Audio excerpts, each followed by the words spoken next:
"You're coming with me," the one-armed cowboy said, and those 4 words saved a dying family from the desert's jaws.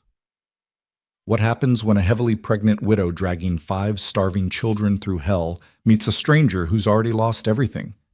When mercy costs more than a man has left to give. This is the story of Clara Dunn and Bo Riker, 2 broken souls who built a family from ash and desperation under the merciless Arizona sun. Stay until the end to see how one choice changed 7 lives forever. And comment your city below so I can see how far this story travels across the world. The desert didn't care who you were. It didn't care if you were brave or cowardly, righteous or wicked. It took what it wanted, water from your body, hope from your heart, and eventually your last breath. Clara Dunn understood this with a clarity that burned hotter than the sun beating down on her bare, bloodied feet. She was 7 months pregnant and pulling a wagon. Not with a horse, not with an ox. With her own 2 hands, a frayed rope cutting trenches into her palms, and a will that was fracturing like sun-baked earth. Inside the wagon, 5 children huddled in whatever shade the torn canvas provided.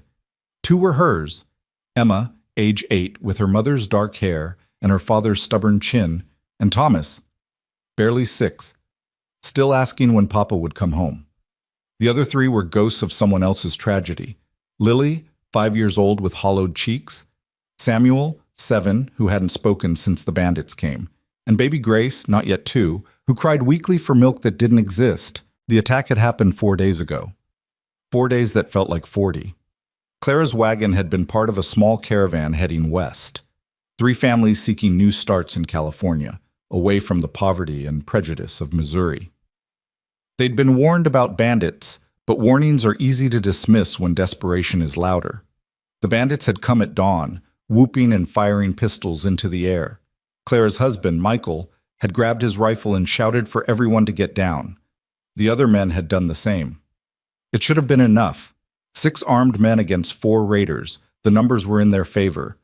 But numbers meant nothing when the bandits had been doing this for years, when they knew exactly where to aim, exactly how to move. Michael had taken a bullet to the chest before he'd fired a single shot. The other men had fallen just as quickly. The bandits had taken everything: horses, food, water, weapons, even the wedding rings off the dead men's fingers. They'd left the women and children alive, but just barely, with 1 broken wagon and a canteen half full of water that was already gone by sunset of the first day.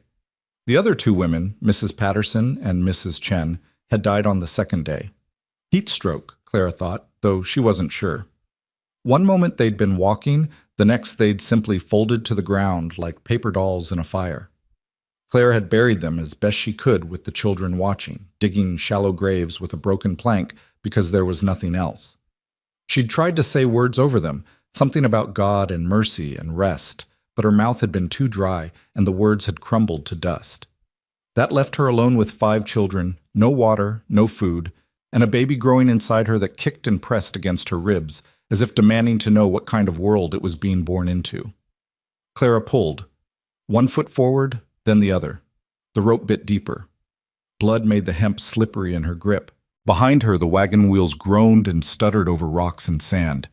"Mama?" Emma's voice drifted from inside the wagon, small and afraid. "Mama, can we stop?" "Not yet, baby." Clara's voice came out as a rasp. When had she last had water? Yesterday morning, a few drops shared among 6 mouths. "Not yet." "Thomas says his tummy hurts. I know, mine too." "Are we going to die, Mama?" Clara stumbled. The question hit harder than the heat. She wanted to say no, wanted to promise sunshine and safety and full bellies. But lies tasted wrong in this place. The desert had a way of burning through pretense. "Not if I can help it," she said instead, and pulled harder. The sun climbed higher. Clara's vision blurred and doubled. She'd stopped sweating hours ago, or was it yesterday? And that scared her more than anything. She'd seen heat stroke before. This was how it started. The baby kicked, hard. Clara gasped and nearly dropped the rope. Her hand went to her swollen belly, feeling the shape of a tiny foot pushing out against her palm. "Not yet," she thought desperately. "Please, not yet. We're not ready. I can't bring you into this." "Miss Clara?" The voice was so quiet she almost missed it. Lily. The little girl crawled to the front of the wagon, her blonde hair matted with sweat and dust. Miss Clara, Samuel won't wake up. Terror shot through Clara's chest like ice. She dropped the rope and climbed into the wagon with movements that felt like swimming through honey. Samuel lay in the corner, his skin pale and waxy, his lips cracked and bleeding. His chest rose and fell, but just barely. Samuel, Samuel, honey, can you hear me? Clara touched his forehead, burning hot. She looked at the other children, at their hollow eyes and cracked lips.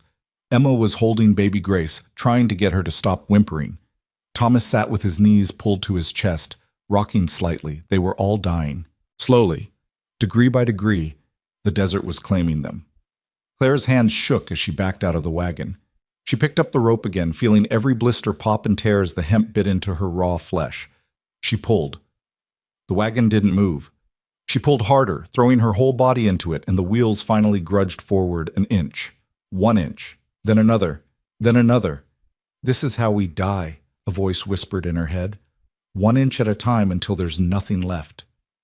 No, Clara said aloud. No, no, no! She pulled. The world narrowed to the rope, the pain, the heat, the endless stretch of sand and rock ahead.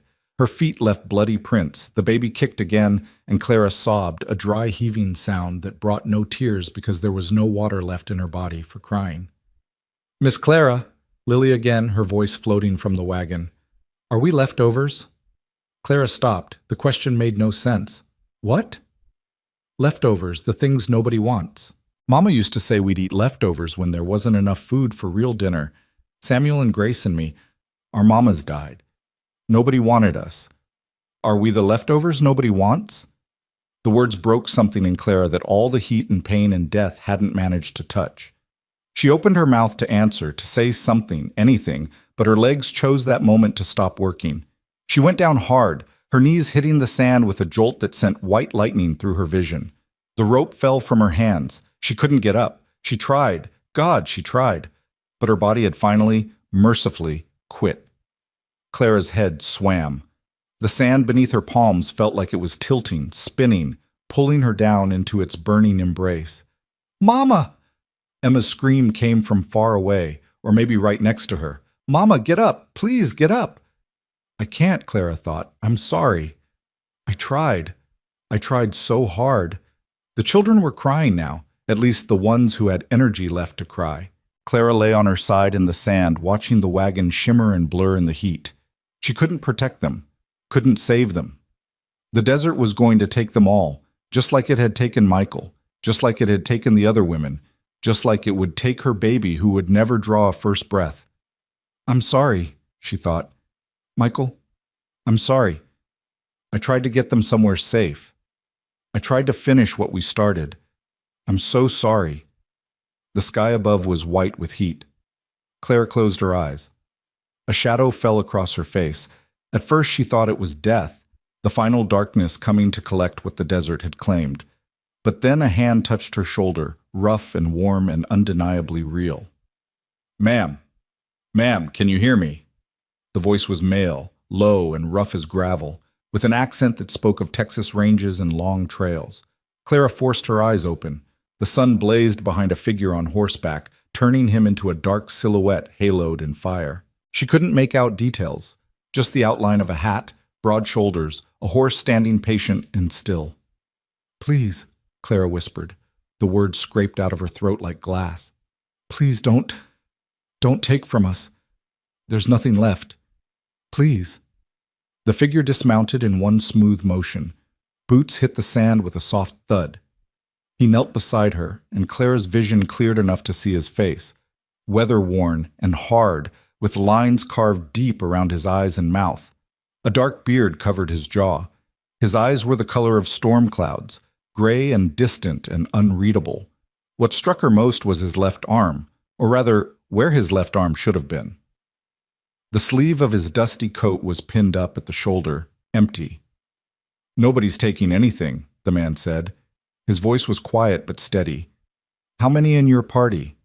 5 children, Clara managed. Me. My baby. She put a hand on her belly. Please, they need water, food. I couldn't. Shh. Stop talking. Save your strength.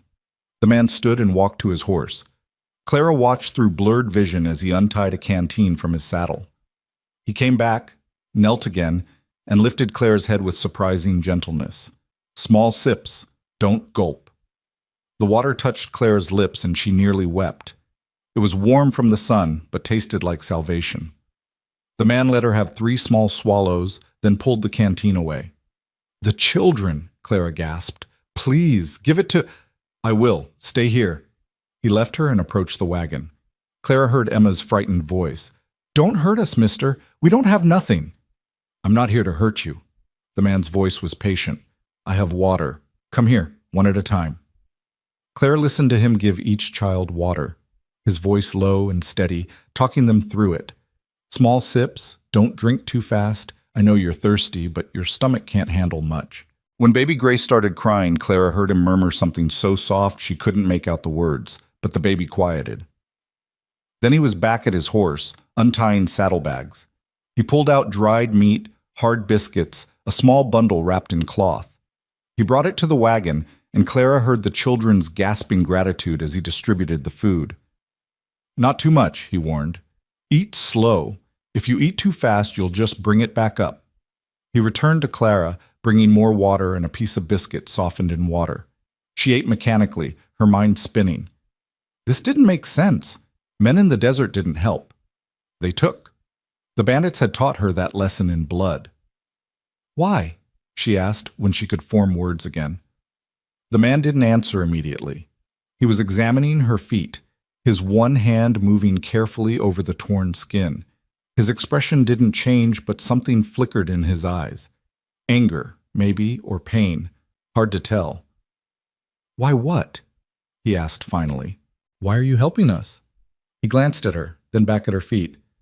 "Can't leave a woman and 5 children to die in the desert. Wouldn't be right." "Most men would." "I'm not most men." He stood and walked back to his horse. Clara watched in confusion as he began unhitching gear from the saddle. "Your wagon still roll?"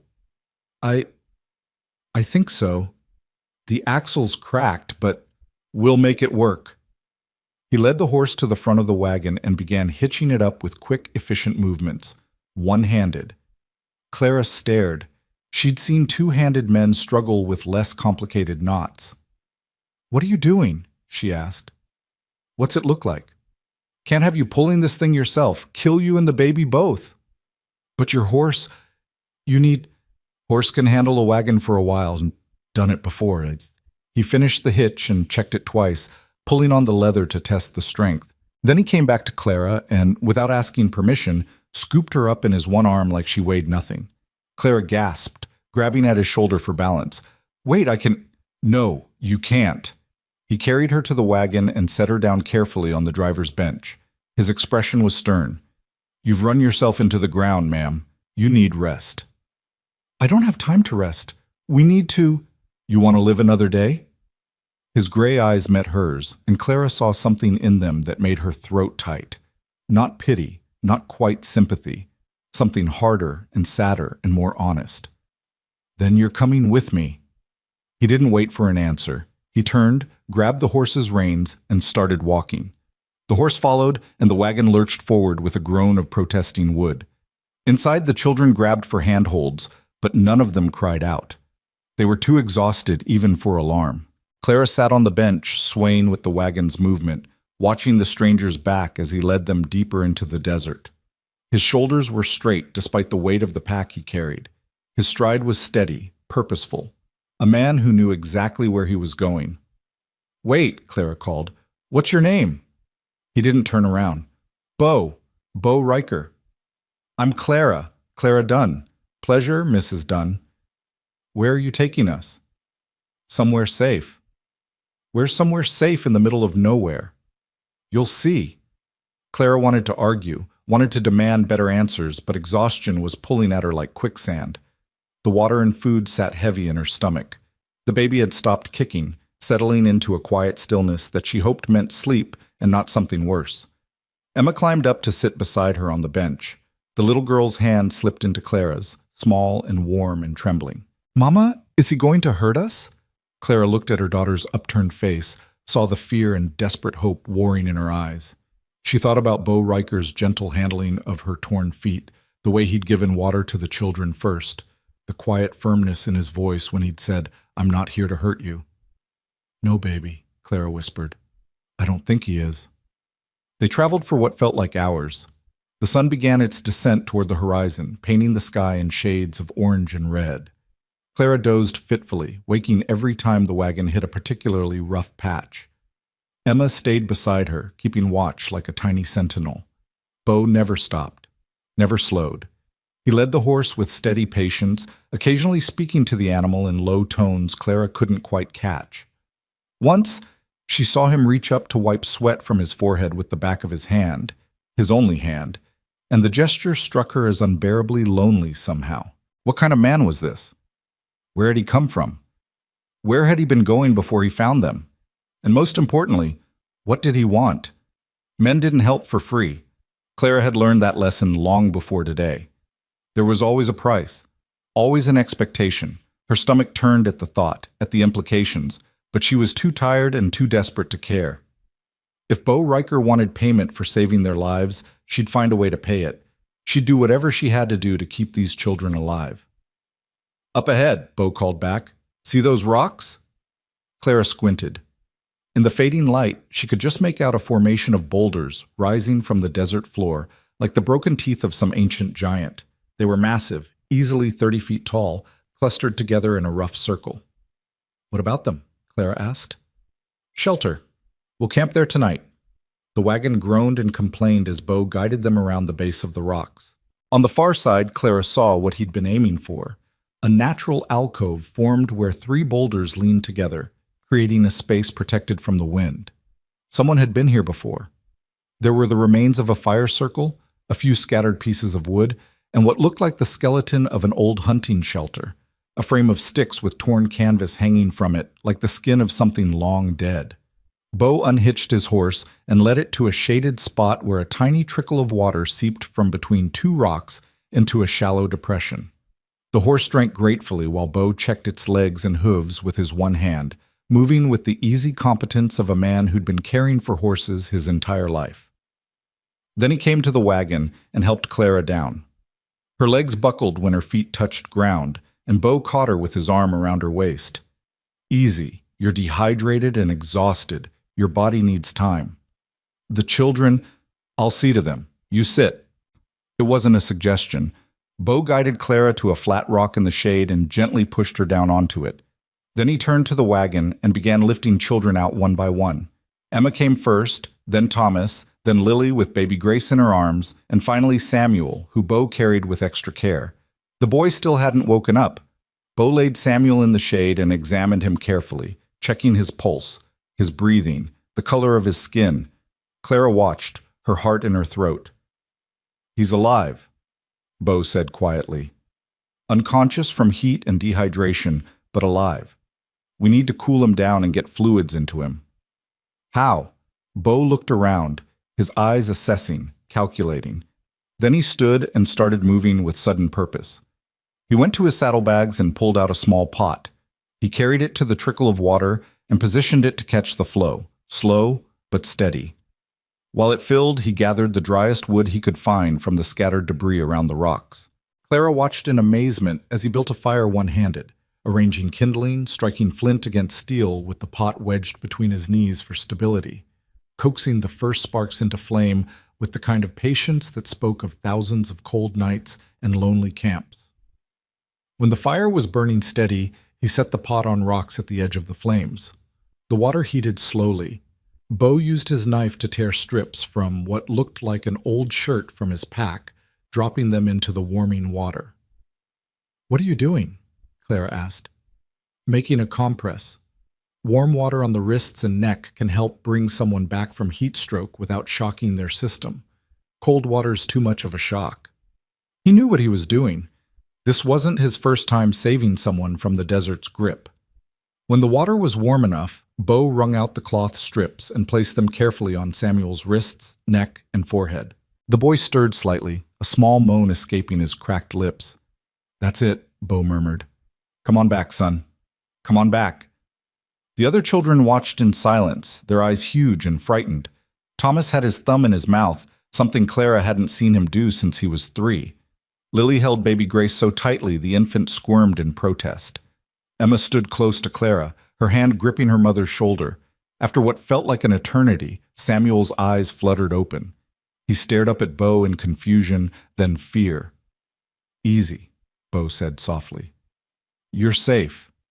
You've been sick, but you're going to be all right now. Think you can drink some water?" Samuel's response was barely a whisper. "Yes, sir." Bo helped him drink, supporting the boy's head with his one hand, tipping the canteen carefully. When Samuel had managed a few swallows, Bo lowered him back down. "Rest now. We'll try more later." Samuel's eyes drifted closed again, but this time his breathing was stronger, more even. Clara felt something break loose in her chest, a tension she'd been carrying so tightly it had become part of her skeleton. Samuel was going to live. They were all going to live, at least through tonight. The sun touched the horizon, and the temperature began to drop with the sudden intensity of the desert.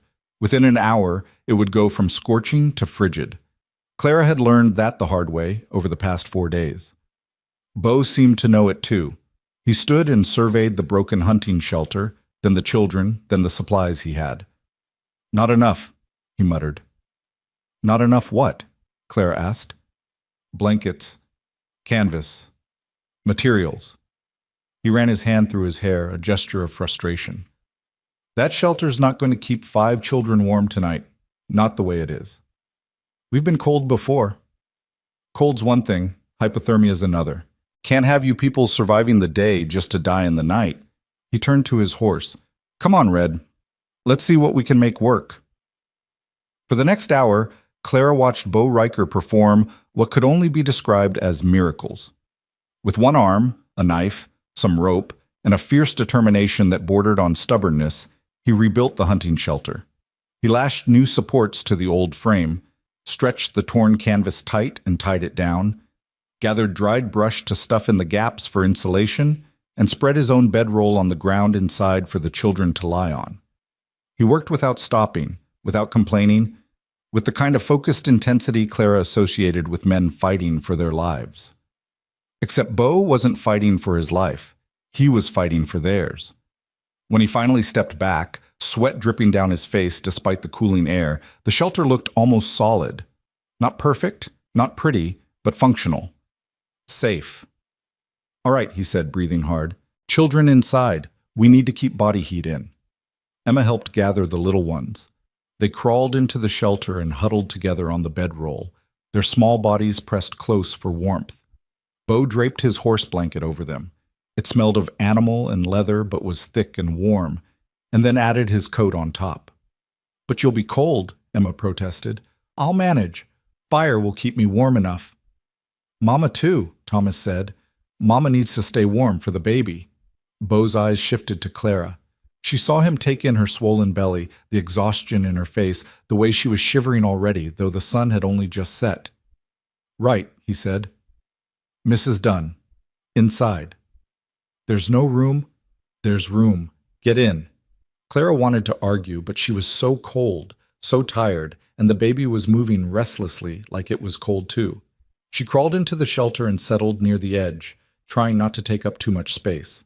Emma immediately curled against her, and Thomas pressed close on the other side. Lily, Samuel, and Grace arranged themselves nearby, and somehow they all fit, a tangle of limbs and shared warmth beneath the horse blanket and coat. Bo stood outside, feeding wood to the fire. The flames grew, pushing back the darkness, and Clara could see his silhouette against the light, alone, one-armed, keeping watch. "Mr. Riker?" she called softly. "Thank you." He didn't turn around. "Sleep, Mrs. Dunn. Morning comes quick." Clara closed her eyes and, for the first time in 4 days, felt something almost like safety settle over her. The children's breathing slowed and deepened as they fell into real sleep, not the half-conscious daze of heat exhaustion. The baby kicked once, gently, then stilled. Outside, Bo Riker kept watch as the stars came out one by one, as the fire crackled and sparked, as the desert night wrapped around them cold and vast and full of dangers Clara couldn't even imagine. But for now, they were alive. They were together. And there was a man with one arm standing between them and the darkness, asking nothing in return. Clara's last thought before sleep took her was a question she couldn't answer. Who are you, Bo Riker? And why did you save us? Clara woke to the smell of cooking meat and the sound of wood crackling in a fire. For a disoriented moment, she thought she was back in Missouri, in the small cabin she and Michael had shared, and he was making breakfast before heading out to the fields. Then Emma shifted beside her, and baby Grace whimpered, and reality crashed back down with the weight of 1,000 stones. Michael was dead. They were in the desert, and a stranger was cooking something that made her stomach clench with hunger so fierce it hurt. She extracted herself carefully from the tangle of sleeping children and crawled out of the shelter. The morning sun was just cresting the horizon, painting the rocks in shades of gold and amber. The air was already warming, the brutal cold of night retreating like it had never existed. Bo knelt by the fire, turning a spit with his one hand. 2 rabbits roasted over the flames, their skin crisping and popping with fat. His rifle lay within easy reach, and Clara realized with a start that he'd been hunting while they slept. "Morning," he said without looking up. "Sleep all right?" "Better than I have in days." Clara sat on the same flat rock from last night, her body protesting every movement. Everything hurt, her feet, her back, her hands where the rope had torn them open. "Where did you get the rabbits?" "Snares. Set them last night, checked them at dawn." He glanced at her, his gray eyes unreadable in the early light. "How's the baby?" Clara's hand went automatically to her belly. "Moving. That's good, I think." "Moving's good. Means it's strong." He turned the spit again, examining the meat critically. "You eat meat?" "Yes, we all do." "Good. These'll be done soon. Get some food in those children, they'll start feeling human again." The word human struck Clara as oddly specific, like Bo was intimately familiar with the space between human and not human, between living and just surviving. She studied him in the morning light, the hard lines of his face, the permanent squint around his eyes from years of staring at distant horizons. The way he moved with his one arm like the missing limb had never existed at all. "How long have you been out here?" she asked. "In the desert, I mean." "Long enough." He pulled the rabbits off the fire and set them on a flat rock to cool. 3 years, give or take. Used to work cattle in Texas before the war. After I got back, couldn't seem to settle. Started drifting west. "The war took your arm?" "Sharpshooter took my arm. War just happened to be where we met." His tone was flat, matter of fact, like he was discussing the weather. "Mini a ball through the shoulder at Shiloh. Field surgeon said it was the arm or die of infection. Wasn't much of a choice." Clara watched him portion out the rabbit meat with his knife, the movements precise and practiced. "I'm sorry. Don't be. I'm alive. A lot of good men aren't." He set aside what looked like the best pieces. "I'm going to wake the children. They need food more than sleep." He was right, of course, but Clara still felt a pang of guilt as the children emerged from the shelter one by one, squinting against the sunlight like small animals leaving their den. Samuel looked stronger today, though still pale and unsteady. Lily held baby Grace, who was crying, a weak, pitiful sound that made Clara's heart ache. "She's hungry," Lily said anxiously. "I tried to calm her, but she won't stop." "She's too young for solid food," Clara said, taking the baby. Grace was burning with fever, her tiny body hot and dry. "She needs milk, and she's sick." Bo's jaw tightened. He looked at the baby for a long moment, then turned and rummaged through his saddlebags. He pulled out a small leather pouch and brought it to Clara. "Dried chamomile. Had a fever once on the trail, old prospector made me tea from this. Helped." He paused. "Won't be much for a baby that small, but might take the edge off." "You carry medicine?" "I carry what keeps a man alive when he's alone." Bo took the pouch back and went to heat water in his pot. "Out here, that includes bandages, whiskey, and whatever plants I can identify as helpful rather than poisonous." While the water heated, Bo served out the rabbit to the other children. Emma took hers with wide eyes, barely waiting for it to cool before tearing into it. Thomas ate more slowly, watching Bo like he expected the man to snatch the food away at any moment. Samuel and Lily shared pieces, alternating bites with a careful fairness that suggested they'd been hungry before, long before the desert. Chew slow, Bo warned. Your stomachs aren't ready for a lot of food at once. You eat too fast, you'll lose it all. Emma paused mid-bite. How do you know? Because I've been hungry enough to learn the hard way. He poured hot water over the chamomile and let it steep, filling the morning air with a gentle herbal scent. Hunger's a patient teacher. Painful, but patient. When the tea had cooled enough, Bo showed Clara how to give it to Grace with a cloth, dipping the fabric in the liquid and letting the baby suck on it. It was slow, tedious work, but after a few minutes, Grace's crying quieted to whimpers, then finally to silence as she fell into an exhausted sleep. You're good at this, Clara said quietly. Taking care of people, I mean. Bo shrugged. Had practice. Trail's not forgiving of mistakes. You learn fast or you don't learn at all. But why us? You could have ridden past. Most men would have. He was quiet for so long Clara thought he wouldn't answer. Then he stood and walked to the edge of the rock shelter, looking out over the desert. His back was to her when he finally spoke. Years back, I came across a homestead. Heard the screaming from a mile off, woman in labor, husband dead from snakebite 2 days prior, and her about to follow. I was young, stupid, scared, kept riding, told myself it wasn't my business, that I couldn't help anyway. His hand clenched into a fist at his side. Found out later from a traveler that she died. Her and the baby both. Took them 3 days. Clara's throat tightened. That wasn't your fault. Wasn't it? He turned to face her, and the pain in his eyes was raw and old and deep. Maybe I couldn't have saved them. Probably couldn't have. But I didn't try. Didn't even stop to check.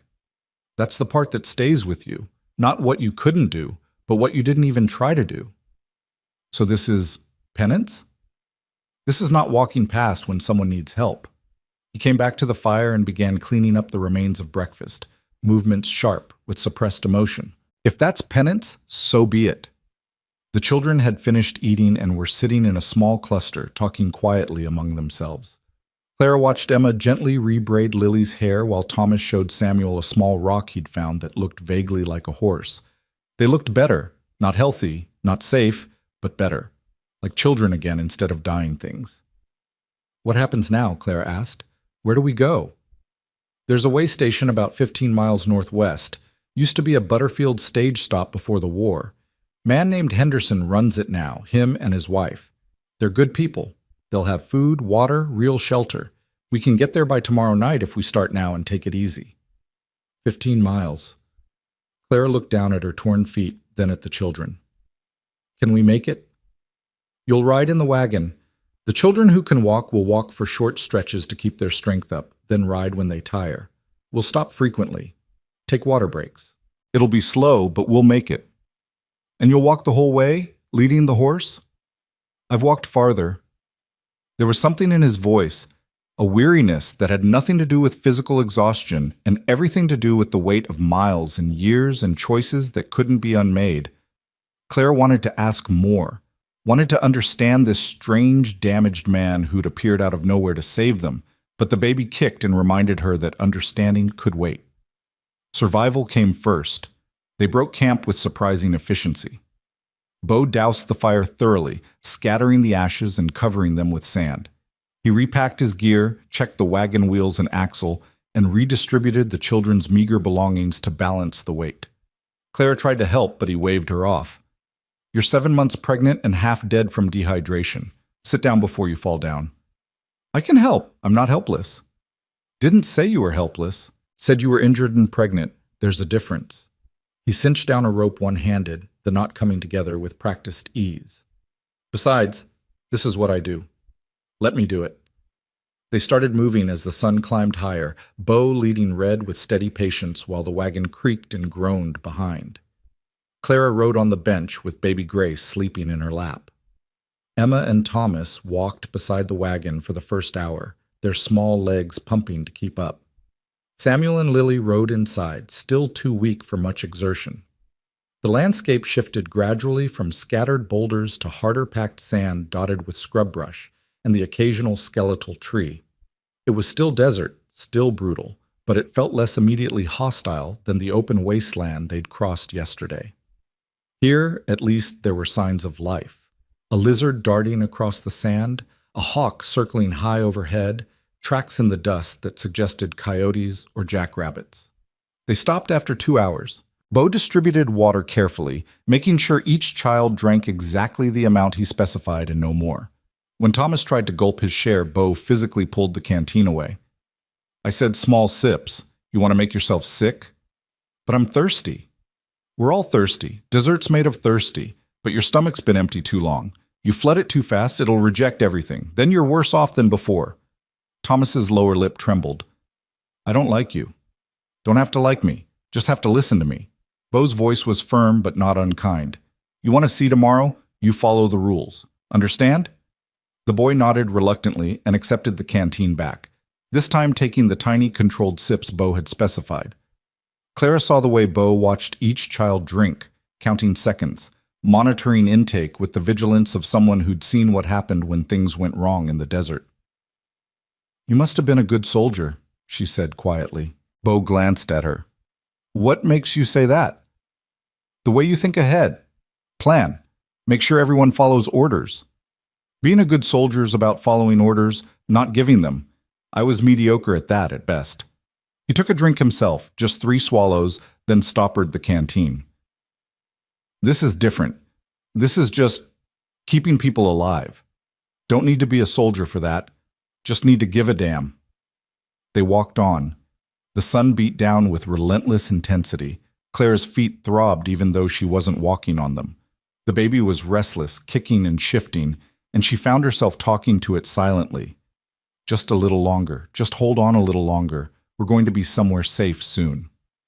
Around midday, Emma stumbled. She caught herself, kept walking, but Clara saw the way her steps had become mechanical, automatic, like her body was moving without her mind's full participation. Mr. Riker, Clara called. Emma needs to rest. Bo stopped immediately. He looked back at Emma, took in her glazed eyes and swaying stance, and nodded once. All right, everyone in the wagon? We'll walk straight through to the next good shade spot. But I can keep going, Emma protested weakly. I'm not tired. You're exhausted. Get in the wagon. Thomas is younger and he's still walking. Thomas is also half your size and using half the energy. Stop arguing and get in the wagon. Emma's face crumpled. I'm sorry. I'm trying to be strong. I'm trying to help. Something in Bo's expression softened. Not much, just a slight easing around his eyes. He knelt down to Emma's level, his one hand coming to rest gently on her shoulder. Listen to me. Being strong doesn't mean walking until you collapse. Being strong means knowing when to rest so you can keep going later. You understand? You're not weak for being tired. You're smart for recognizing it. Emma sniffled and nodded. Yes, sir.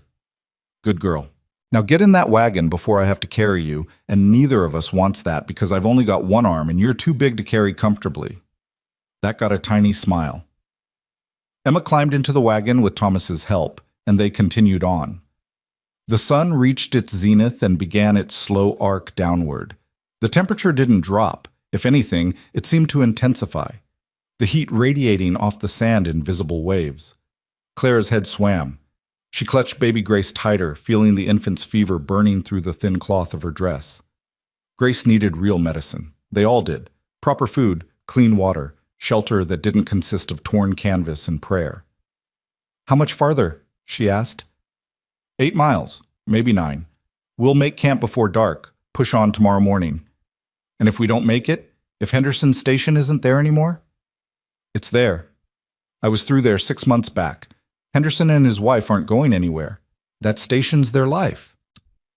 Bo adjusted his hat against the glare. But even if they weren't there, the well is. Water's what matters most. We get to that well. We'll survive. The certainty in his voice was oddly comforting. This wasn't hope or optimism. It was knowledge, hard-earned and tested.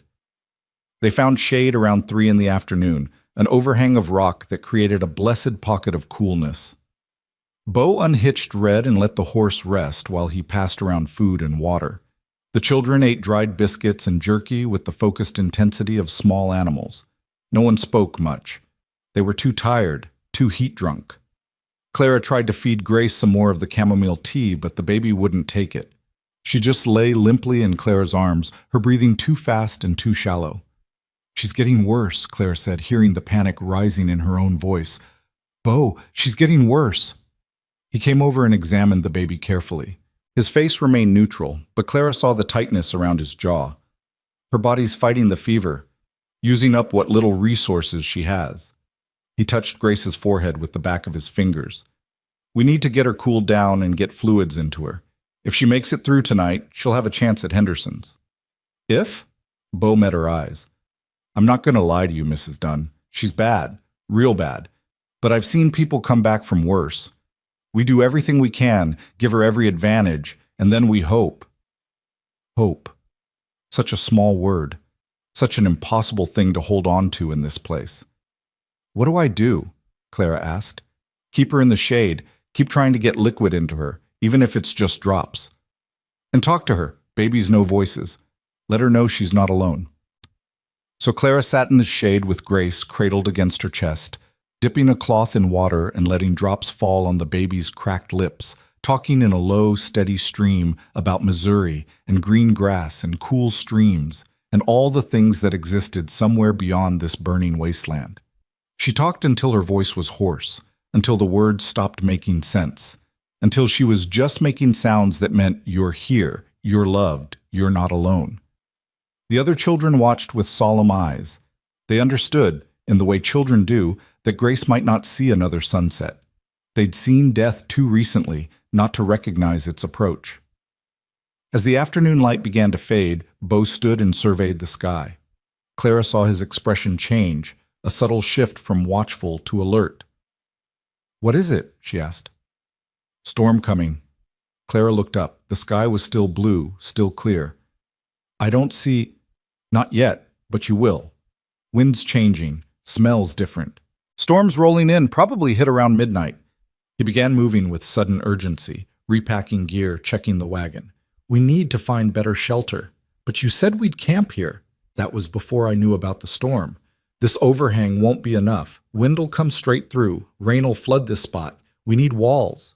"There aren't any walls out here." "Then we make some." Bo was already hitching Red back to the wagon. "There's a formation about a mile north. Saw it from the high ground this morning. Rocks form a natural alcove, 3 sides protected. We can make it work." They moved quickly, the children sensing the urgency and staying quiet. The wind did start to pick up, subtle at first, then stronger, carrying with it the scent of rain and ozone. The sky remained clear, but Clara could feel the change now, a pressure in the air, an electricity that made her skin prickle. The mile felt like 10. Red plodded steadily forward, the wagon wheels grinding through sand that was starting to blow in small eddies and swirls. Emma held Grace now, freeing Clara's hands to grip the wagon bench as the wind strengthened. Thomas and the other children huddled in the back, eyes wide. Then Clara saw it, the rock formation Bo had mentioned. It rose from the desert like a small fortress, 3 massive slabs of stone arranged in a rough U-shape with the open side facing south, away from the direction the storm would come. It wasn't perfect, but it was shelter. Bo guided them into the alcove and immediately began working. He unhitched Red and secured the horse in the most protected corner, then turned to the wagon. With quick, economical movements, he began unloading everything they didn't immediately need and arranging it to form windbreaks at the open end of the U. "Children out," he ordered. "Stay close to the back wall where the rock overhangs." They obeyed without question, Clara included. She pressed herself against the stone with the children clustered around her, watching as Bo transformed their meager supplies into something resembling a shelter. He used the wagon itself as a windbreak, positioning it to block the worst of what would come. He stretched canvas from the wagon to the rock wall, creating a partial roof. He gathered every loose piece of brush and wood he could find and piled it strategically to serve as additional barriers. The sky finally began to darken, clouds boiling up from the northwest with unnatural speed. Lightning flickered in the distance, too far away yet for thunder. "Is it going to be bad?" Emma asked quietly. Bo paused in his work, looking at the approaching storm with the assessment of someone who'd weathered many. "It's going to be loud and wet and scary. But we're going to be all right. Just stay together, stay under the overhang, and don't go wandering off into the dark. Understand? All the children nodded. Good. Mrs. Dunn, you and the baby go as far back against the rock as you can. Rest of you, surround her. Body heat's going to matter when the temperature drops. They arranged themselves as instructed. Clara settled with her back against stone that still held the warmth of the day, Grace in her arms, the other children pressing close. Bo draped his horse blanket over them again, tucking it around the edges. The first fat drops of rain hit like bullets, kicking up dust where they landed. Then the sky opened up. Clara had seen storms before, Missouri thunderstorms that rolled across the plains with sound and fury. But this was different. Desert rain fell like it was trying to make up for months of absence all at once. The noise was deafening, a roar that drowned out everything else. Lightning split the sky every few seconds, turning the world blue-white and stark. Thunder followed so close it felt like the earth was cracking apart. The canvas bow had stretched, flapped, and snapped in the wind, threatening to tear loose. Water poured down the rock walls on either side of them, creating instant waterfalls. The wagon rocked and groaned, Red whinnying nervously despite being protected. And through it all, Bo was outside, moving in the storm, checking tie-downs, adjusting the canvas, wrestling with wind that seemed determined to tear everything away. "He's going to get hurt!" Emma shouted over the roar. Clara watched as a particularly violent gust caught the canvas, ripping one end free. Bo lunged for it with his one hand, caught it, and Clara saw him wrap the rope around his forearm, using his body weight to hold it down. The wind pulled at him, rain lashing his face, but he held on. Another tie point snapped. The whole canvas structure threatened to come down. Without thinking, Bo threw himself flat on top of it, using his entire body as an anchor. He lay there in the mud and rain, holding the shelter together through sheer stubborn will. "Mama, he's going to freeze," Thomas said, his voice small and scared. "I know, baby. Why doesn't he come inside with us?" Clara watched Bo through the sheeting rain, watched him adjust his position to better secure a flapping corner, watched him endure what must have been bone-chilling cold and brutal wind without a sound of complaint. Because if he comes inside, the shelter might not hold. And if the shelter doesn't hold, we get wet. And if we get wet in this cold... Clara didn't finish the sentence. The children understood anyway. Samuel, who had been silent for so long, suddenly spoke. "He's saving us. Again." "Yes, he is. But why? He doesn't know us." It was the same question Clara had asked herself a dozen times. She looked at the children huddled around her, orphaned, lost, forgotten. She thought about Bo's story of the woman he'd ridden past, the guilt he carried like a stone in his chest. She remembered the way he'd looked at baby Grace, the gentleness in his rough hands when he tended to Samuel's fever. "I think," Clara said slowly, "that Mr. Riker has seen too much death, and he's decided he won't allow any more if he can help it, even if it costs him everything." "That's stupid," Lily said softly. "He could die." "Yes, he could. And that would be stupid." Clara pulled the little girl closer. "Maybe. Or maybe it's the only thing that makes sense in a world that stopped making sense a long time ago."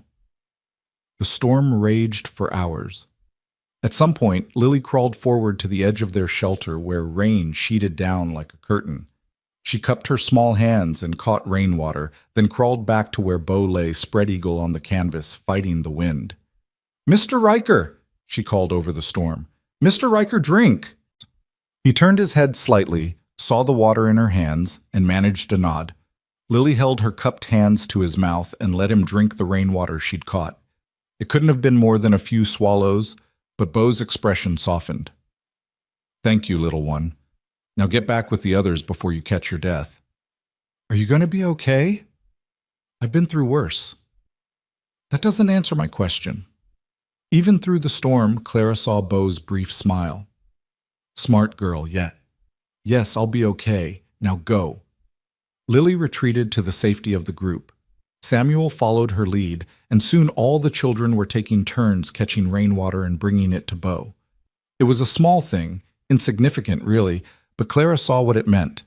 These children who had lost everything, who had every reason to be selfish with survival, were choosing instead to care for the man who was caring for them. Around midnight, the worst of the storm passed. The rain continued, but the wind died down. The lightning moved off to the east. The thunder became a distant rumble. Bo finally crawled out from under the canvas, soaked to the bone and shaking with cold. Emma immediately held out the horse blanket. "You need this more than us now." "I'm fine." "You're shaking. Take it." I said, "Please, Mr. Riker." Emma's voice broke. "Please, just take it. We can't lose you too." The last word hung in the air, too. Too, like the father she'd lost. Too, like the mother of the orphaned children. Too, like everyone who'd left and never come back. Bo stared at Emma for a long moment. Then, slowly, he reached out and accepted the blanket. He wrapped it around his shoulders and came to sit against the rock wall beside them, his breathing ragged, his body still trembling. Baby Grace chose that moment to cry, a thin, reedy sound but stronger than before. Clara checked her forehead, still warm, but not burning. The fever had broken. "She's going to make it," Clara whispered. "Bo, I think she's going to make it." He nodded, too exhausted to speak. His eyes were closing despite his obvious effort to stay alert. "Sleep," Clara said gently. "We'll keep watch. You've done enough." "Can't. Need to. But his body had other plans. Within seconds, Bo Riker, stubborn, damaged, impossibly brave, was unconscious, his breathing evening out into the deep rhythm of utter exhaustion. The children looked at each other, then at Clara. Without anyone saying a word, they rearranged themselves to include Bo in their huddle of warmth. Thomas leaned against his side. Lily curled up near his feet. Emma draped the edge of the blanket more securely over his shoulders. Clara watched them all, these broken pieces of families, these remnants of tragedy, gathering together in the aftermath of the storm. And she thought about what Bo had said earlier. "This is not walking past when someone needs help." "Thank you," she whispered to the sleeping man. "Thank you for not walking past us." The rain continued its gentle patter. The night was cold, but no longer brutal. And for the first time since the bandits had destroyed her world, Clara allowed herself to believe that maybe, just maybe, they were all going to survive this. She looked down at Grace, sleeping peacefully for the first time in days. She felt the baby in her belly shift and settle. She saw the children breathing steady and calm around her, and she watched Bo Riker sleep the sleep of someone who'd given everything and somehow found it was enough. Tomorrow they would reach Henderson Station. Tomorrow they would find real safety. But tonight, in a rocky alcove in the middle of nowhere, surrounded by the remnants of a storm and the warmth of shared survival, Clara Dunn understood something fundamental. Sometimes salvation didn't come as a miracle. Sometimes it came as a stubborn man with one arm who simply refused to let anyone else die on his watch. And sometimes that was miracle enough. Dawn broke clean and cold, the storm leaving the desert scrubbed and glistening. Clara woke to find Bo already up, moving stiffly as he rekindled the fire with wood that had stayed dry under the wagon. His clothes were still damp, his hair plastered to his head, but his eyes were alert and focused. "Morning," he said quietly when he noticed she was awake. "We'll eat quick and move out. Henderson Station is maybe 4 hours from here if we don't dawdle." Clara shifted carefully, trying not to wake the children still piled around her like puppies. Grace stirred in her arms but didn't cry, just made small huffing sounds against Clara's chest. The baby's fever was completely gone, her skin cool and dry. "She looks better," Bo observed, glancing over. Color's back in her face. "The storm. I think the cool air helped break the fever. That and her own stubbornness. Little fighter, that one." He poured water from his canteen into the pot to heat. "Storm's a blessing and a curse out here, dangerous while it's happening, but it fills the water holes and cools things down. Nature's way of evening the scales." The children began to wake one by one, stretching and yawning. Thomas sat up and immediately looked for Bo, his small face relaxing when he found the man by the fire. "You're still here," the boy said. Bo raised an eyebrow. "Where'd you think I'd be?" "Papa left and didn't come back. Thought maybe you would too." The words landed like stones. Bo's jaw worked for a moment before he spoke. "Your papa didn't choose to leave you, son. Sometimes life takes choices away from us. But I'm here by choice, and I'm staying until you're all safe. That's a promise." "How do we know you'll keep it?" Because I've never broken a promise in my life, and I'm too old and too tired to start now. Bo held the boy's gaze steadily. You're going to have to trust me, Thomas. I know that's hard, but sometimes trust is all we've got. Thomas considered this seriously, then nodded. Okay, I'll trust you. Good man. They ate a cold breakfast of dried biscuits and water, then broke camp with practiced efficiency. Bo checked Red's hooves and legs carefully, making sure the storm hadn't caused any injuries, then hitched the horse to the wagon. The children piled in without being asked, understanding now that their energy needed to be conserved for when it mattered most. The landscape had changed overnight. Where yesterday everything had been dust and death, today small green shoots pushed up through the sand, and the air smelled of creosote and wet earth. Puddles dotted the ground, already shrinking under the climbing sun, but still offering proof that water existed in this place, that life could return even after the harshest drought. They made good time. Bo walked with a slight limp that Clara suspected came from lying on wet ground all night, but he never slowed, never complained. Red plodded along steadily, the wagon rolling easier over sand that had been packed down by the rain. Around mid-morning, Clara spotted something on the horizon. At first she thought it was a mirage, but as they drew closer, it resolved into solid shapes, a cluster of buildings, a windmill turning lazily, the distinctive outline of a water tower. Is that it? Emma asked, leaning forward. Is that Henderson's place? That's it, Bo confirmed. See the windmill? That's pumping water up from an underground spring. Station's got the only reliable water source for 50 miles in any direction. That's why the stage line put a stop there, and why Henderson's been able to keep it going. The children's excitement was palpable.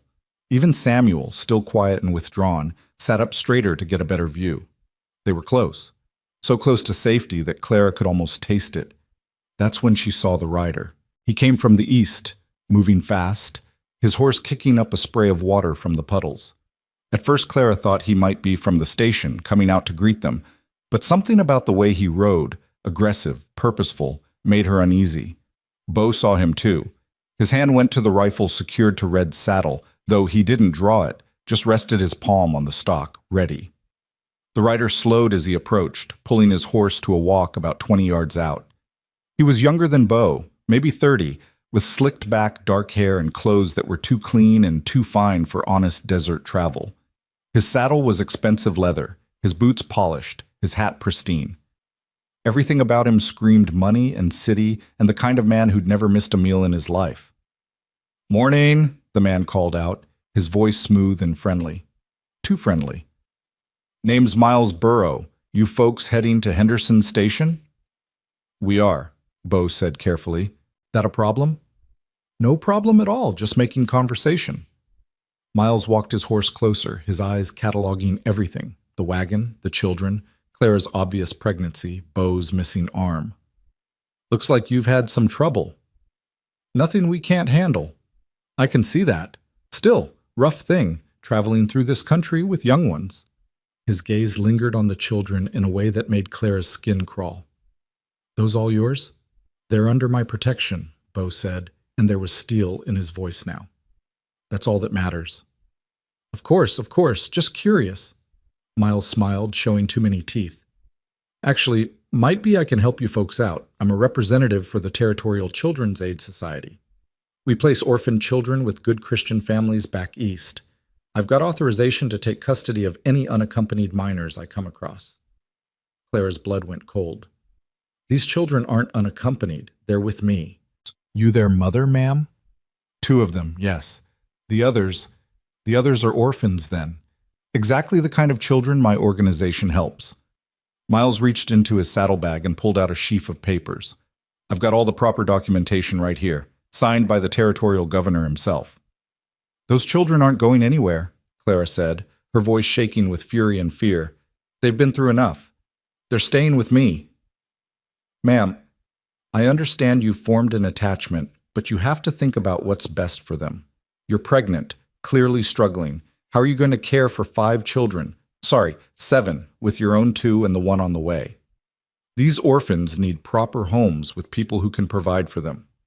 "We're providing for them just fine," Bo said quietly. Miles's eyes narrowed as he looked at Bo. "And you are?" Someone who doesn't take kindly to strangers trying to separate families. This isn't a family. It's a desperate woman collecting strays she can't feed. Miles's friendly veneer was cracking now, showing something uglier underneath. I'm trying to help here. These children deserve better than dying in the desert. They're not dying. We're 4 hours from shelter and safety. Henderson Station, please. That's no place for children long term.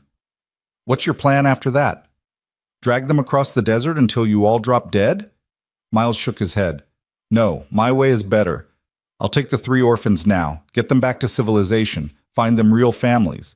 You keep your own children and everyone wins. Nobody's taking these children, Clara said, and she was surprised by the strength in her own voice. They've lost their parents. They've watched people die. They've walked through hell and survived it. And you want to tear them away from the only stability they have left? From the other children they've bonded with? No, absolutely not. Ma'am, I don't think you understand. I have legal authority here.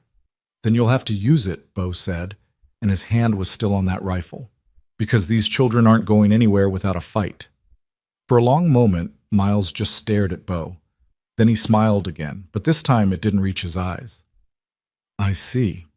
Well, we'll just have to see what the law says about this, won't we? He tucked the papers back into his saddlebag. I'll be at Henderson Station. We can sort this out properly there, with witnesses and everything above board. But make no mistake, those orphans are coming with me, one way or another. He turned his horse and rode off toward the station at a gallop. Clara watched him go, her heart hammering against her ribs. Bo, she said urgently. He can't just take them. Can he? Tell me he can't just take them. Bo's face was grim. Depends on if those papers are real. Territorial government's been pushing for orphan relocation programs. If he's got legitimate authorization...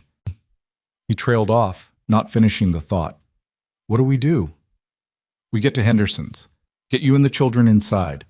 Then we figure out if those papers are worth the ink they're printed on. Bo started walking again, faster now. Emma, you listening? Yes, sir, came the girl's voice from the wagon. I need you to do something for me.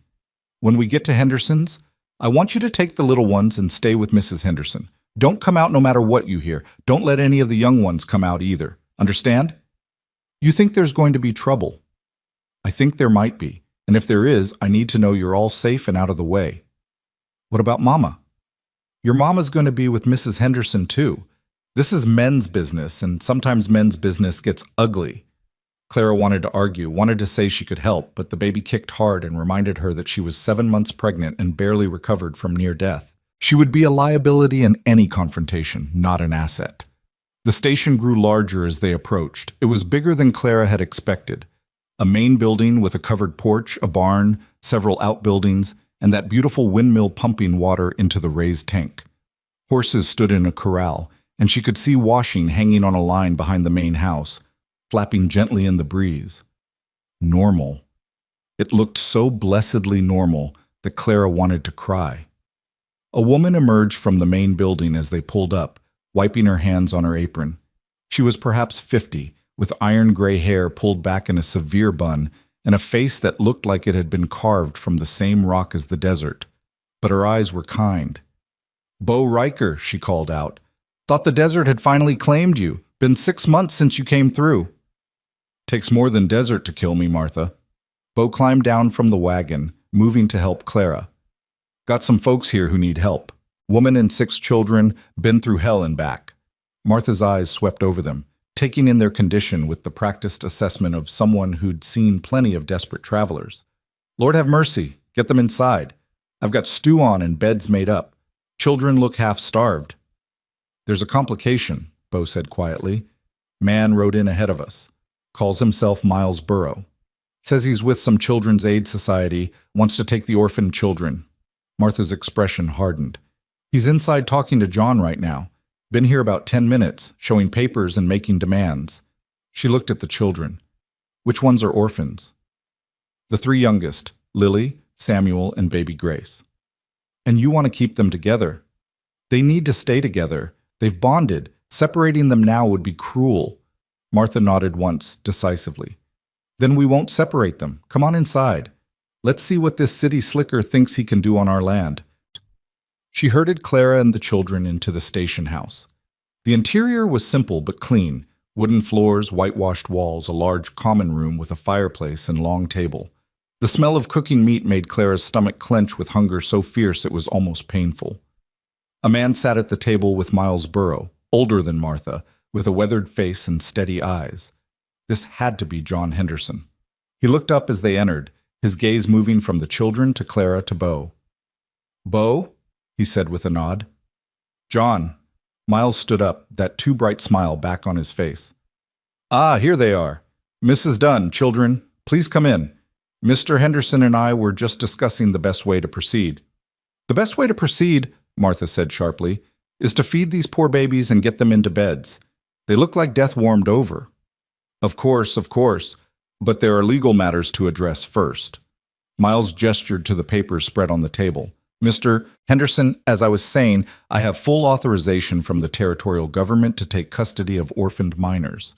The 3 children in question, Lily, Samuel, and Grace, have no living parents. Therefore, they fall under my jurisdiction." "Show me those papers," Beau said. Miles hesitated, then pushed them across the table. Beau picked them up with his one hand, his eyes scanning the text. Clara watched his face, trying to read his expression. It remained carefully neutral. "These are dated 6 months ago," Beau said finally. "So, they're still valid." "Signed by Acting Governor Mitchell." "That's correct." "Mitchell was removed from office 4 months ago on corruption charges." Beau looked up, his gray eyes cold. "So either you didn't know that, which makes you incompetent, or you did know, and you're hoping we didn't, which makes you a liar." Miles's face flushed. That doesn't invalidate the authorization. The program itself is still... The program might be legitimate somewhere," John Henderson cut in, his voice calm but firm. "But these papers aren't worth the paper they're printed on. Not anymore." "You don't have the authority to make that determination." "On my land? I've got all the authority I need." John stood up, and despite being older, he was still an imposing figure. "Now, I suggest you finish your coffee and be on your way. These folks are staying here until they're recovered, and those children are staying with the woman who's been caring for them." Miles's composure cracked completely. His hand moved toward his coat, and Clara's breath caught. Was he going for a weapon? "I wouldn't," Beau said softly. He hadn't moved, hadn't drawn his rifle, but something in his voice made Miles freeze. "You want to walk away from this. Trust me. You're interfering with official business." "There's no official business here. Just a con man with fake papers trying to steal children." Beau's voice was flat, factual. "Question is, why? What's the real game here, Burrow? You selling these kids to someone? Rich folks back east willing to pay for white orphans, no questions asked?" The truth must have shown on Miles's face, because Martha gasped, and John's expression turned thunderous. "Get off my land," John said, his voice low and dangerous. "Right now, before I forget I'm a Christian man and do something I might regret." "You're making a mistake," Miles hissed. "All of you. I have connections, resources. You think you can just—" The sound of multiple horses approaching cut him off. Everyone turned toward the door as it opened. 3 men walked in, and Clara's heart sank when she saw the badges on their chests. Lawmen. Real ones by the look of them. "Afternoon," the lead man said. He was perhaps 40, with a thick mustache and tired eyes. "Name's Deputy Marshal Hawthorne. Got word there might be a situation here regarding some children?" Miles's smile returned, triumphant. "Marshal, thank God. These people are trying to prevent me from carrying out my legal duties. I have authorization to—" "We know what you have," Hawthorne interrupted, "or what you claim to have. That's actually why we're here." He pulled out his own papers, wanted posters. Clara's blood ran cold until she saw whose face was on them. Miles Burrow, wanted for trafficking in stolen children. Reward, $500.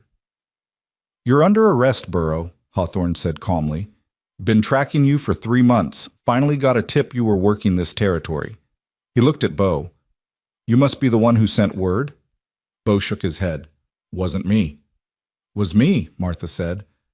"Miles Burrow came through here 2 months back, trying the same trick. Took him for what he was right off. Sent word to the territorial marshal's office. Figured if he was working this area, he'd come back eventually." Miles's face had gone white. "This is a mistake. I'm a legitimate, you're a thief and a slaver, Hawthorne said bluntly. We've found 6 families you stole children from, sold them to wealthy buyers back east who wanted orphans but didn't want to go through proper channels. You made them think it was legal, charged them a fortune, and left the kids stranded if the buyers changed their minds. He nodded to his deputies. Take him. They grabbed Miles by the arms. He struggled, shouting about lawyers and rights and mistakes, but the deputies hauled him outside without ceremony. Hawthorne stayed behind, his eyes on the children huddled near Clara. These the ones he was after? Yes, Clara said, finding her voice. But they're not going anywhere. They're staying with me. Hawthorne studied her, pregnant, exhausted, fierce. Then he looked at Bo, at John and Martha, at the children themselves. Ma'am, I'm not here to take anyone's children. I'm here to stop the man who does. He touched his hat. You all have a good day. Try to recover from whatever hell you've been through. He left. Through the window, Clara watched them load Miles onto a horse and ride off, the would-be kidnappers' protests fading into the distance. For a long moment, nobody moved. Then Samuel, silent. Samuel, who hadn't spoken more than a handful of words in days, walked over to Bo and wrapped his small arms around the man's legs. I thought you'd let him take us, the boy whispered. I thought you'd let him take us, and we'd never see each other again. Bo's one hand came down to rest on Samuel's head, his expression cracking for just a moment to show the emotion underneath. No one's taking you, not while I'm breathing. Promise? Promise. Samuel sobbed once, then again, his small body shaking with the release of fear that had been building since his parents died. Lily joined him, then Thomas, then Emma, all of them clustering around Bo like he was a lighthouse in a storm. Bo stood there, one arm trying to hold them all, his face a study in awkward tenderness. Martha cleared her throat, her own eyes suspiciously bright. Right. Well, let's get some food into these babies. John, help me set the table. Mrs. Dunn, you sit down before you fall down. Bo, go get cleaned up. You look like something the cat dragged in. The tension broke. People moved. Clara found herself guided to a chair at the table, baby Grace still in her arms. Martha brought bowls of stew, actual meat and vegetables floating in rich broth, and fresh bread that was still warm. The children attacked the food with desperate hunger, barely pausing to chew. Slow down, Bo cautioned from where he stood by the water basin, washing his face and hands. Your bellies aren't ready for that much that fast. But even he couldn't hide his smile as he watched them eat. Real food. Safety. The danger passed. Clara took a bite of stew and nearly wept at the taste. When was the last time she'd eaten something that wasn't dried or stale or rationed? When was the last time any of them had? Thank you, she said to Martha. I don't know how to... We can't pay you, but somehow we'll... Hush, Martha said firmly. Payment's already been made. Bo Riker helped John fix our windmill last time he came through. Worked 3 days in the hot sun with one arm and never complained once. This is just returning the favor. Bo came to the table and sat down, accepting his own bowl from Martha. He ate slowly, methodically, his eyes constantly moving to check on the children. John Henderson leaned back in his chair, studying the unlikely family gathered around his table. So what's the plan now? You can stay here a few days, rest up, but eventually you'll need to figure out your next move. Clara hadn't thought that far ahead. Everything had been focused on just surviving, on making it to safety. But John was right. What came next? I need to get these children to California, she said slowly. That was the plan originally. My husband and I were heading there to start fresh. He's gone now, but the plan doesn't have to die with him. California's still a long way off, John said gently, and you're 7 months pregnant. Forgive me for being blunt, but you're in no condition to make that journey. Not through this country. Then what am I supposed to do? Stay here? I can't impose on you forever. There's land about 5 miles north of here, Bo said quietly. Everyone turned to look at him. Used to be a homestead. Family died of fever 2 winters back. Place has been sitting empty since. It's rough, needs work, but the bones are good. Creek runs through the property year-round, which is rare in this territory. Soil's decent for a kitchen garden if you know what you're doing. What are you suggesting? Clara asked. I'm suggesting you could stay. Make a home there. Raise these children somewhere they can put down roots instead of always running. He met her eyes. California's a dream, Clara. Dreams are good, but sometimes survival's better. I can't run a homestead alone. Not pregnant, not with 6 children. You wouldn't be alone. The words hung in the air. Clara stared at Beau, trying to understand what he was offering. I don't understand, she said finally. I'm saying I'll help. Stay on the property, get the place fixed up and running. Make sure you and the children have what you need. He looked down at his bowl. I've been drifting for 3 years. Might be time to stop drifting. But why? Why would you do that? Beau was quiet for a long time. When he spoke, his voice was soft but steady. Because I spent 3 years trying to outrun what I saw in the war, trying to forget the things I did and didn't do, trying to convince myself I was better off alone. He looked up, his gray eyes meeting hers. But I'm tired, Clara. Tired of running, tired of being alone, tired of walking past people who need help because I'm too scared to get involved again. He glanced at the children, all of them watching him with wide eyes. Maybe I can't be the man I was before the war. That man's gone. But maybe I can be something else, something better, a man who stays, a man who helps, a man who... He trailed off, struggling for words. A man who builds instead of just surviving. Emma spoke up, her voice small but clear. You mean you'd be our pa? Beau flinched at the word. I don't know about that. Your pa's irreplaceable, little one. No one's trying to take his place. But I could be someone who looks after you, someone who makes sure you grow up safe. That sounds like a pa to me, Thomas said seriously. Martha had her hand over her mouth, her eyes wet. John was smiling, the kind of smile that came from seeing something right happen in a world that was usually wrong. Clara felt the baby kick inside her, felt the weight of 6 living children around her and one about to be born, felt the impossible choice being laid before her. Accept Beau's help and tie her life to a man she'd known for 3 days? Or refuse and try to make it alone, 7 months pregnant with 6 children in the desert? It wasn't really a choice at all. I'm going to have conditions, she said finally. Beau nodded. Fair enough. You don't drink to excess. You don't raise a hand to any of these children ever. You don't make promises you can't keep. And if you decide to leave, you tell us first. No disappearing in the night. Agreed. And Clara hesitated, then pushed forward. And you teach them. Reading, writing, numbers. How to survive out here. They've lost their parents, but they don't have to lose their futures. I can do that. Clara looked at the children. Emma's hopeful face, Thomas's cautious trust, the orphans who'd already been abandoned once and were terrified it would happen again. Baby Grace sleeping peacefully for the first time in days. All right, she said, we'll try your plan, the homestead. Building something instead of running toward a dream. A slow smile spread across Beau's face. The first real smile Clara had seen from him. It transformed him, made him look younger, less careworn. Good, he said simply. But as if the universe wanted to remind them that nothing came easy, Clara felt a sudden sharp pain lance through her abdomen. She gasped, her hand flying to her belly. Clara? Beau was on his feet instantly. What's wrong? I don't know, I just felt... Another pain, stronger this time. Clara's vision blurred at the edges. Something's wrong. The baby... Martha! Beau's voice cracked with urgency. Something's happening.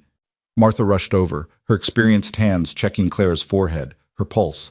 She's burning up. John, help me get her to the back room. Beau, keep the children out here. This isn't something they need to see. What's happening? Emma cried. What's wrong with Mama? Your Mama's going to be fine, Martha said with more confidence than Clara felt. But the baby's coming early. We need to move fast.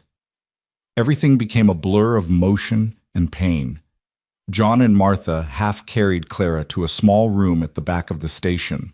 They laid her on a narrow bed, and Martha began barking orders at John. Hot water, clean cloths, her medical kit from the chest in the other room. Through the open door, Clara could hear Beau's voice, calm and steady, talking to the children. Your Mama's strong. Mrs. Henderson knows what she's doing. Best thing you can do is stay out here and pray if you're the praying type. But she was fine just a minute ago, Emma sobbed. Sometimes babies come when they're ready, not when we expect them. It's going to be all right, Emma. I promise you, it's going to be all right. Clara wanted to call out, wanted to tell her daughter she was okay, but another contraction ripped through her and she couldn't do anything but gasp and grip the sheets. Early babies are risky, Martha said quietly to John, not realizing Clara could hear. And she's been through hell. Her body's already pushed past its limits. She's a fighter, John replied. I can see it in her eyes. Fighting doesn't always win. The pain intensified. Clara felt like her body was tearing itself apart from the inside. This wasn't how it was supposed to go.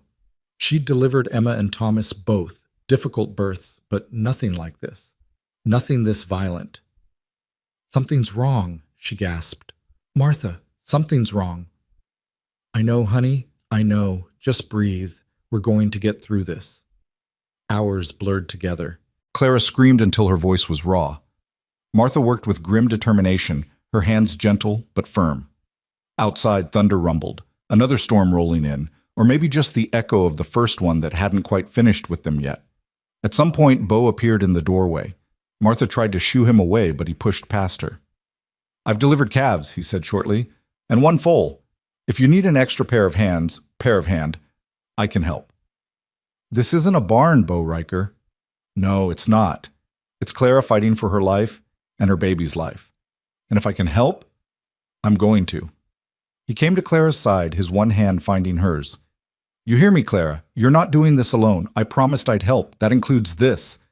Clara gripped his hand with strength born of desperation. The pain was beyond anything she'd imagined, beyond anything she could endure. But Beau's hand was solid, real, anchoring her to the world when everything else was spinning apart. I can't, she sobbed. I can't do this. Yes, you can. You pulled a wagon through the desert with 5 children. You survived bandits and heat stroke and a storm. This is just one more thing to survive. I'm scared. I know. But fear doesn't mean you can't do it. Just means it matters. His gray eyes held hers. You're the strongest person I've ever met, Clara Dunn. Don't you dare give up now. Martha's voice cut through the haze. Clara, next contraction. You need to push, hard as you can. This baby needs to come out now. Clara pushed, screamed, pushed again. The world narrowed to pain and pressure and Beau's voice in her ear, counting, encouraging, refusing to let her quit. That's it. Again, you're doing it. Almost there. I can see the head, Martha said. One more push. Give me one more push. Clara gathered every scrap of strength she had left, every ounce of stubborn will that had kept her alive through the past week of hell, and she pushed with everything she was. And then suddenly, impossibly, the pain eased. A tiny, furious wail split the air. It's a boy, Martha said, her voice thick with emotion. Clara, you have a son. Through tears and exhaustion, Clara saw Martha lift a tiny red-faced infant, all flailing limbs and angry cries at being thrust into the world 2 months early. He was so small, too small. But his lungs worked, and his cry was strong, and he was alive. Let me hold him, Clara whispered. Please. Martha cleaned the baby quickly and placed him on Clara's chest. He was warm and sticky and perfect. Clara looked down at this tiny miracle, this life that had survived against all odds, and she started to cry in earnest. Hello, little one, she whispered. Welcome to the world. I'm your mama, and this? She looked up at Beau, who was still holding her hand, his face wet with tears he didn't bother to hide. This is the man who saved all of us. Beau reached out with his one hand, letting the baby's tiny fingers curl around his finger. The baby held on with surprising strength. He's a fighter, Beau said softly, just like his mama. Martha checked Clara carefully, making sure there were no complications. John brought fresh water and clean sheets, and slowly the crisis passed, leaving behind exhaustion and joy and a newborn baby squalling his displeasure at the whole ordeal. The door creaked open and Emma's face appeared, eyes red from crying. Mama? Come here, baby. Emma crept in, followed by Thomas, then the other children. They gathered around the bed, staring in awe at the tiny baby in Clara's arms. That's your brother, Claire said. He came a little early, but he's here now and he's healthy.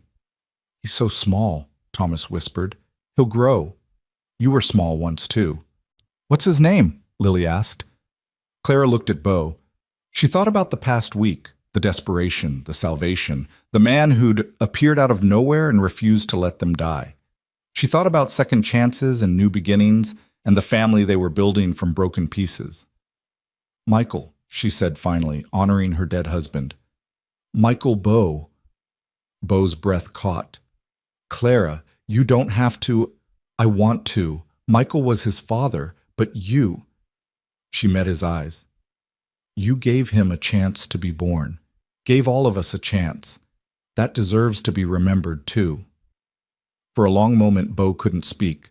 Then he simply nodded, his hand still held gently by the baby's tiny grip. I'll try to be worthy of it, he said quietly. You already are. Outside, the storm finally broke, rain drumming on the roof in a steady rhythm. Inside the station house, 7 children and 2 adults crowded around a narrow bed, looking at a baby who represented everything they'd fought for: survival, family, hope. So what now? Emma asked. What happens next? Beau looked at Clara, then at all the children, then at baby Michael, already falling asleep in his mother's arms. Now we rest, we heal. And when everyone's strong enough, we go home. He said the word like he was testing it out, seeing how it fit. We go home and we build something that lasts. Together? Thomas asked hopefully. Together. The children erupted in tired but genuine smiles. Even Samuel, always so quiet, looked something almost like happy. They'd survived. They'd found each other. And now they were going to build something real out of the ashes of tragedy. Clara closed her eyes, exhausted beyond measure, but more at peace than she'd been in weeks. The baby slept on her chest. The children whispered excitedly around her. And Beau Riker stood guard, as he had from the moment he found them, refusing to let anything else take what they'd fought so hard to keep. The storm passed. The sun would rise tomorrow. And they would all still be here, together, ready to start building the life they'd nearly died trying to find. They stayed at Henderson Station for 2 weeks. Martha insisted, and when Martha Henderson insisted on something, even Beau Riker knew better than to argue. That baby came 2 months early, Martha said flatly, when Beau suggested they could move on after a few days. Clara needs rest and proper food. The baby needs time to get stronger. And you, Beau Riker, need to stop acting like staying in one place for more than a night is going to kill you. So they stayed.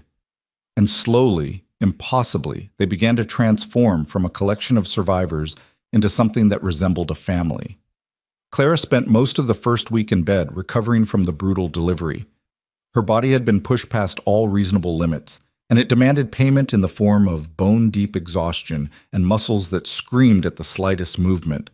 But baby Michael thrived despite his early arrival, nursing with fierce determination and gaining weight day by day. His cries were strong and healthy, and Clara would wake in the night to find Beau sitting beside her bed, one finger held in the baby's tiny grip, his expression soft with wonder.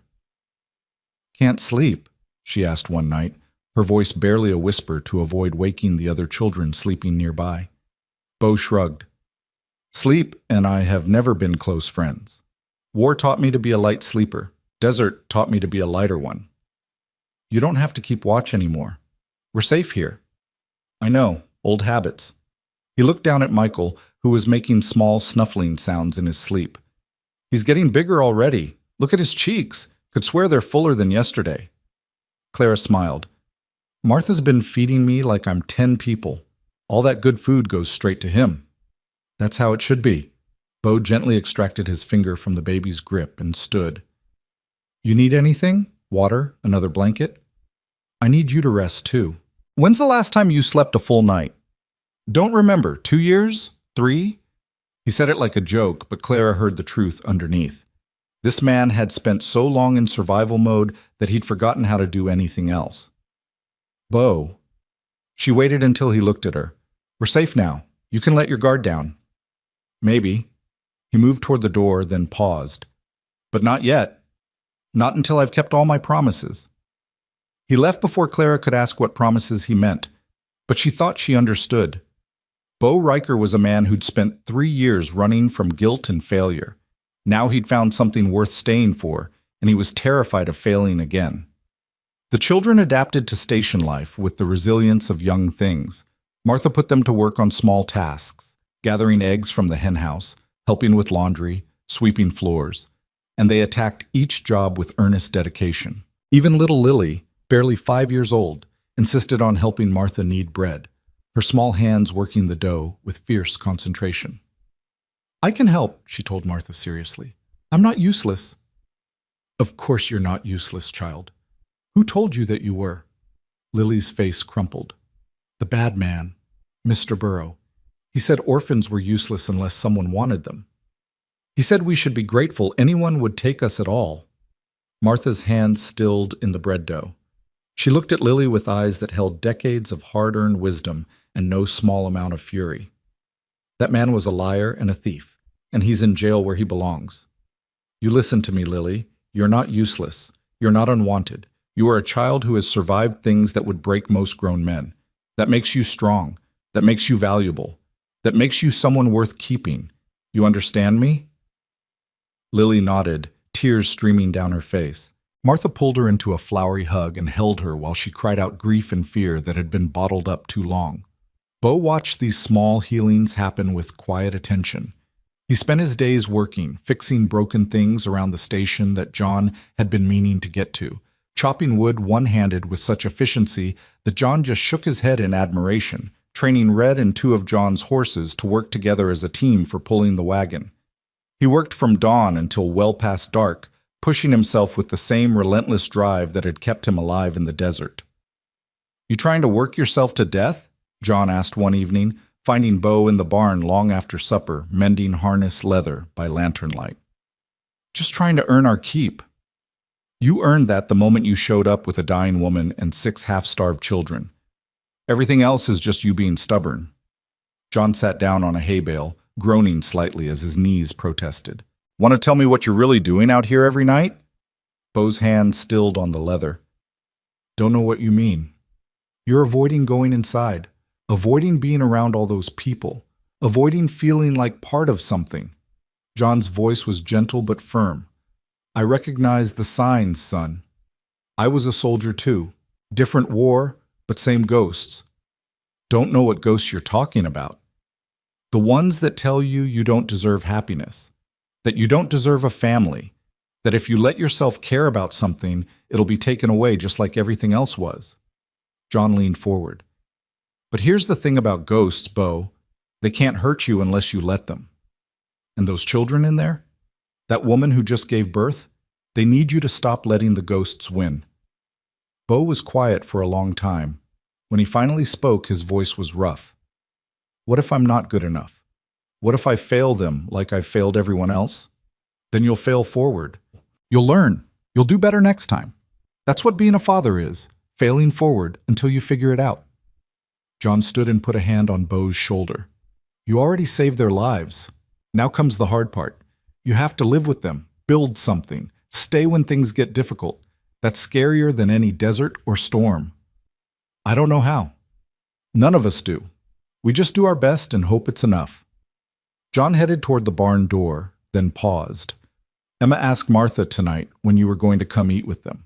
Said supper doesn't feel right without you there. Think about that."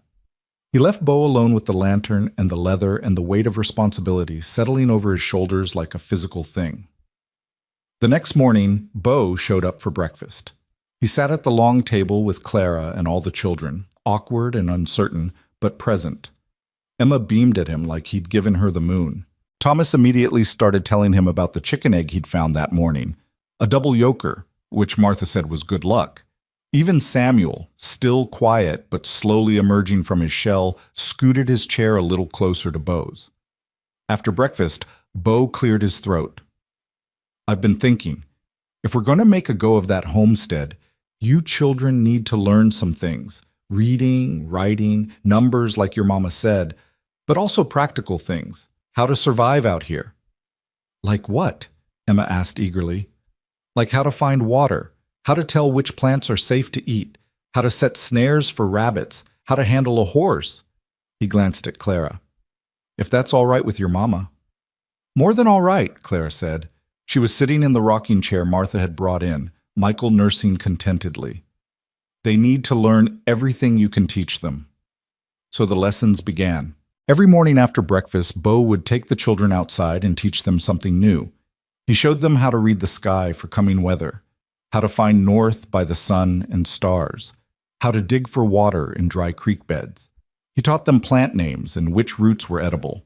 He showed them how to move quietly, how to read animal tracks, how to build a fire that wouldn't smoke and give away your position.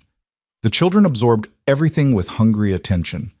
Emma filled a small journal Martha gave her with careful notes and drawings. Thomas practiced his knots until his fingers were sore. Lily learned to whistle using a blade of grass stretched between her thumbs.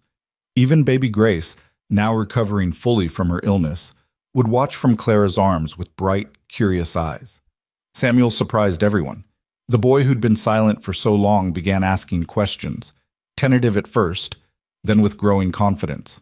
He wanted to know everything about horses, about tracking, about the war and what Bo had seen.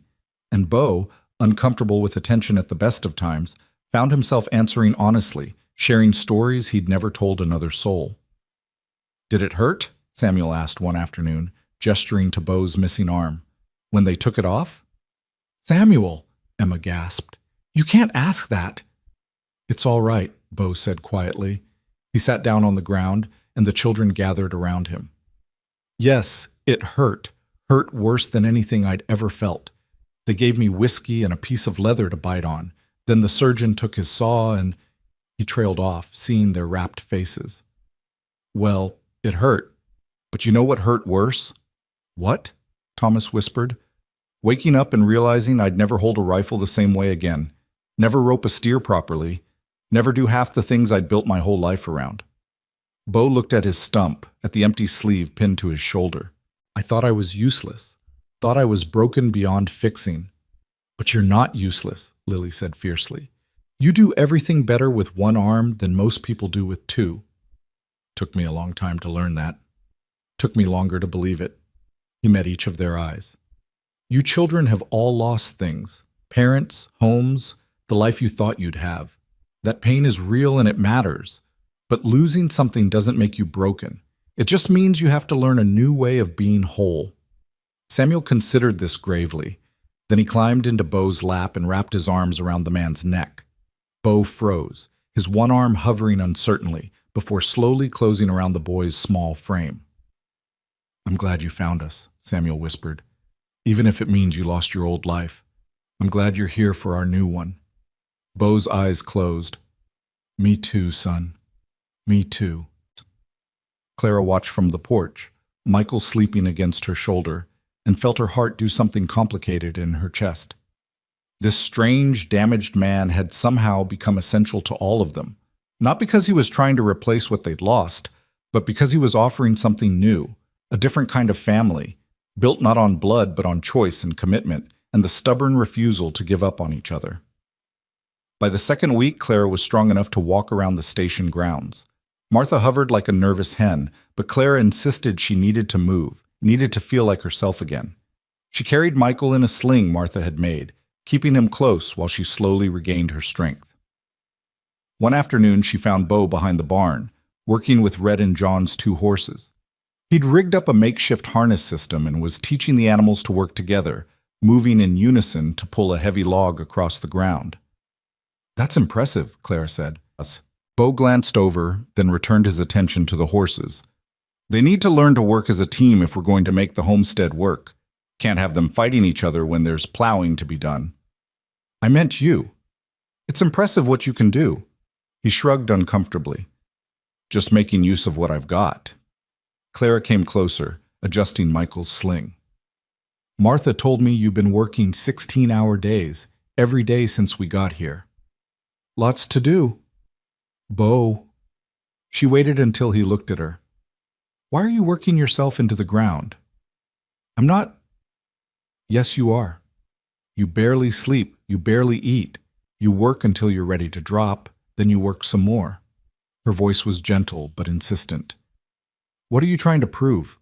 Bo's jaw worked. He released the horses and walked over to the fence rail, leaning against it with his good arm. "I need to make sure I can handle it. The homestead. Taking care of you and 7 children.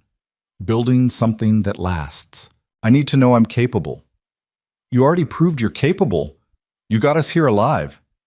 That was survival. This is different. He struggled for words. This is permanent. This is looking at a woman who just lost her husband and saying I'll help raise his children. This is promising kids who've been abandoned that I won't leave.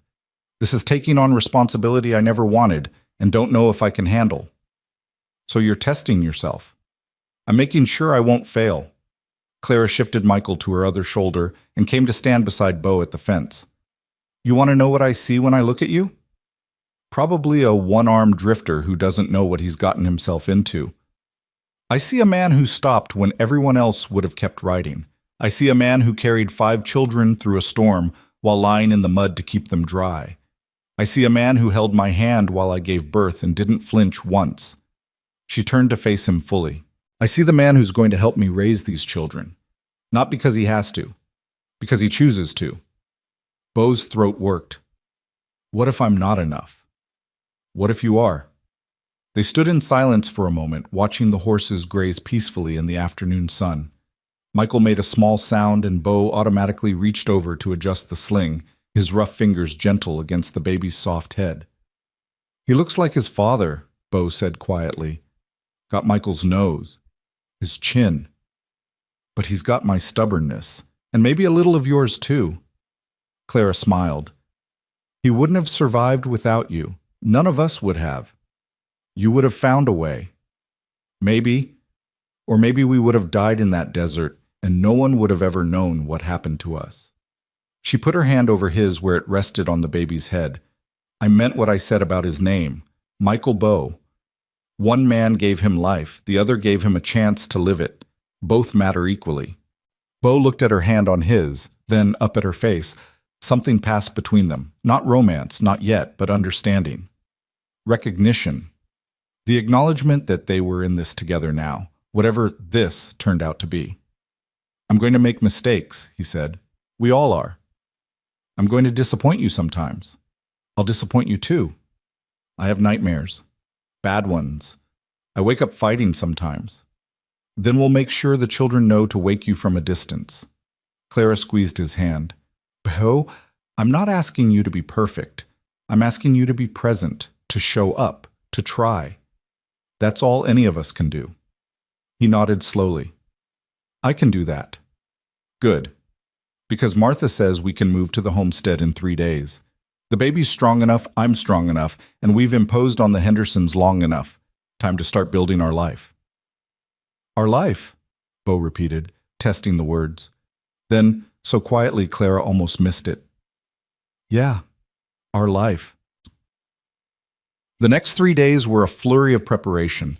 Bo and John took a day trip to the abandoned homestead to assess what was needed. They returned with a long list: repairs to the cabin roof, a new door for the barn, fencing that needed mending, windows that needed replacing. It was daunting, but Bo attacked the list with methodical determination. Martha packed supplies for them: food, blankets, seeds for planting, chickens in a crate, and a goat she insisted they needed for fresh milk. That baby's going to need more than what Clara can give him as he gets bigger, she said firmly, and the children need proper nutrition. You take Daisy, and you keep her fed, and she'll keep you fed. Clara tried to figure out how to repay all this generosity, but Martha waved her off. You survive out there. You make those children a home. That's payment enough. Besides, she added with a sly look at Bo, I expect Bo Riker to visit at least once a month. Someone needs to make sure he's still sleeping and eating. Yes, ma'am, Bo said meekly.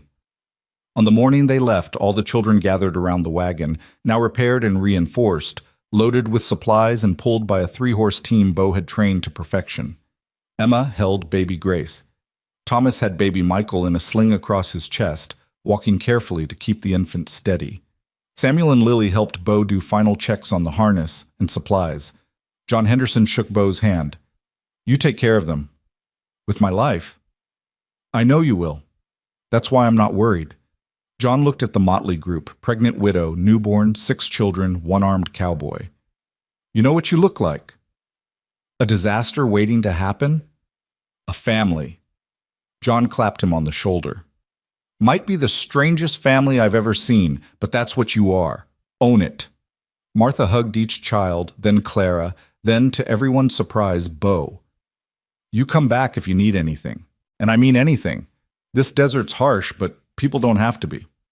They set off mid-morning, the wagon rolling smoothly over ground that had dried since the storms. The 5-mile journey to the homestead took most of the day because they stopped frequently to let the children stretch their legs and tend to the baby. But no one minded. They weren't running anymore. They weren't desperately trying to reach safety.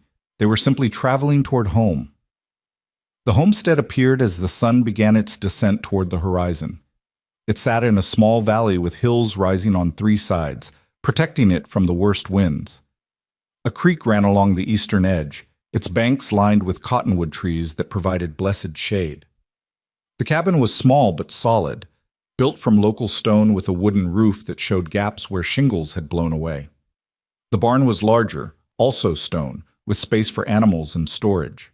There were remnants of a garden plot, now overgrown with weeds, and a chicken coop that had seen better days but was still standing. It wasn't much, but it was theirs. "This is it?" Emma asked, climbing down from the wagon. "This is it," Bo confirmed. "It's perfect," she breathed. Thomas ran toward the creek, stopping at the edge to stare at the flowing water. "There's fish!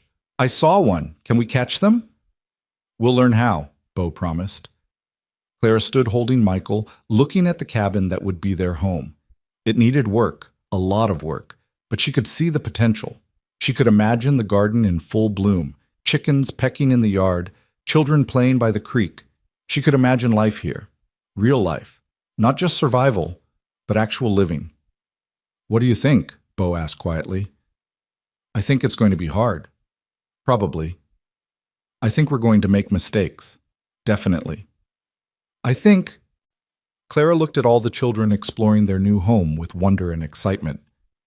"I think we're going to be all right." Bo smiled, and this time it came easy. "Yeah, I think we are." They spent the rest of the daylight unloading the wagon and doing basic setup. Bo got a fire going in the cabin's fireplace, checking first to make sure the chimney was clear. Martha had packed bedrolls for everyone, and they spread them out on the cabin floor, creating one large sleeping area where they could all stay together until proper beds could be built. As darkness fell, they gathered around the fire for their first meal in their new home.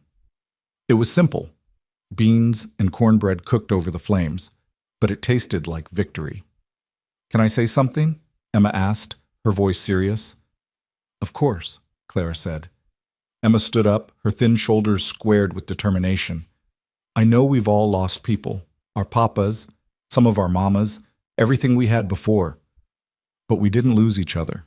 And we got Mr. Riker and baby Michael, and now we have this place." She looked around at all of them. "So I think we should make a promise, all of us together, that no matter what happens, we stay a family. We don't leave each other behind. We don't give up. We're all we've got, so we take care of each other. Forever." "I like that promise," Thomas said solemnly. "Me too," Lily added. Samuel nodded. Even baby Grace gurgled from Clara's arms as if in agreement. They all looked at Bo. He was quiet for a long moment, his face flickering in the firelight, his expression unreadable. Then he stood and walked to the door of the cabin. Using his knife, he began carving into the wooden frame. The children watched in fascination as letters slowly took shape. When Bo stepped back, they could all read what he'd written. "Dunn Riker Homestead.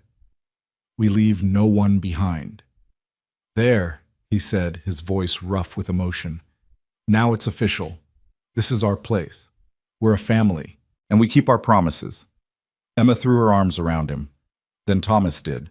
Then all the children were piling on, hugging Bo from every angle, and he stood there with his one arm trying to hold them all, looking overwhelmed and grateful and terrified and happy all at once. Clara watched from her spot by the fire, Michael sleeping against her chest, and felt tears slide down her cheeks. They were good tears, healing tears, tears for everything they'd lost and everything they'd found and everything they were going to build together. Later, after the children had fallen asleep in their bedrolls, Clara and Bo sat on the cabin's small porch, watching stars emerge one by one in the darkening sky. Michael nursed drowsily, and the night air was cool and clean. "Thank you," Clara said softly. "For what?" "For stopping. for helping, for staying. She looked at him in the starlight, for choosing us. Bo was quiet for a moment. Then he reached into his pocket and pulled out something small. In the darkness, Clara couldn't quite see what it was until he held it up to catch the moonlight. A ring. Simple, crude, hand-forged from what looked like an old nail that had been heated and shaped with patient care. It wasn't beautiful, but it was honest, real. I made this at Henderson Station, Bo said, late at night when everyone else was sleeping. I don't have money for a proper ring. Don't have much of anything, really, except one arm and a stubborn refusal to quit. He turned the ring over in his fingers. This isn't a proposal. Not yet. Too soon for that. You're still grieving, Michael. You need time. But I wanted you to have this anyway. As a promise. What kind of promise? That I'm here. That I'm staying. That when you're ready, if you're ever ready, I'd be honored to be more than just someone helping out. I'd be honored to be your husband, these children's father. A real family, not just people surviving together. He held out the ring. But like I said, no pressure, no expectations. This is just a promise for someday, if you want it. Clara stared at the ring, her heart doing that complicated thing again. It would be so easy to say yes, to take the security he offered, to bind their lives together officially instead of just practically. But Bo was right. It was too soon. She'd loved Michael, still loved him, in the way you love someone who'd been ripped away before you were ready to let go. She needed time to grieve, time to heal, time to figure out who Clara Dunn was now that she wasn't Michael Dunn's wife anymore.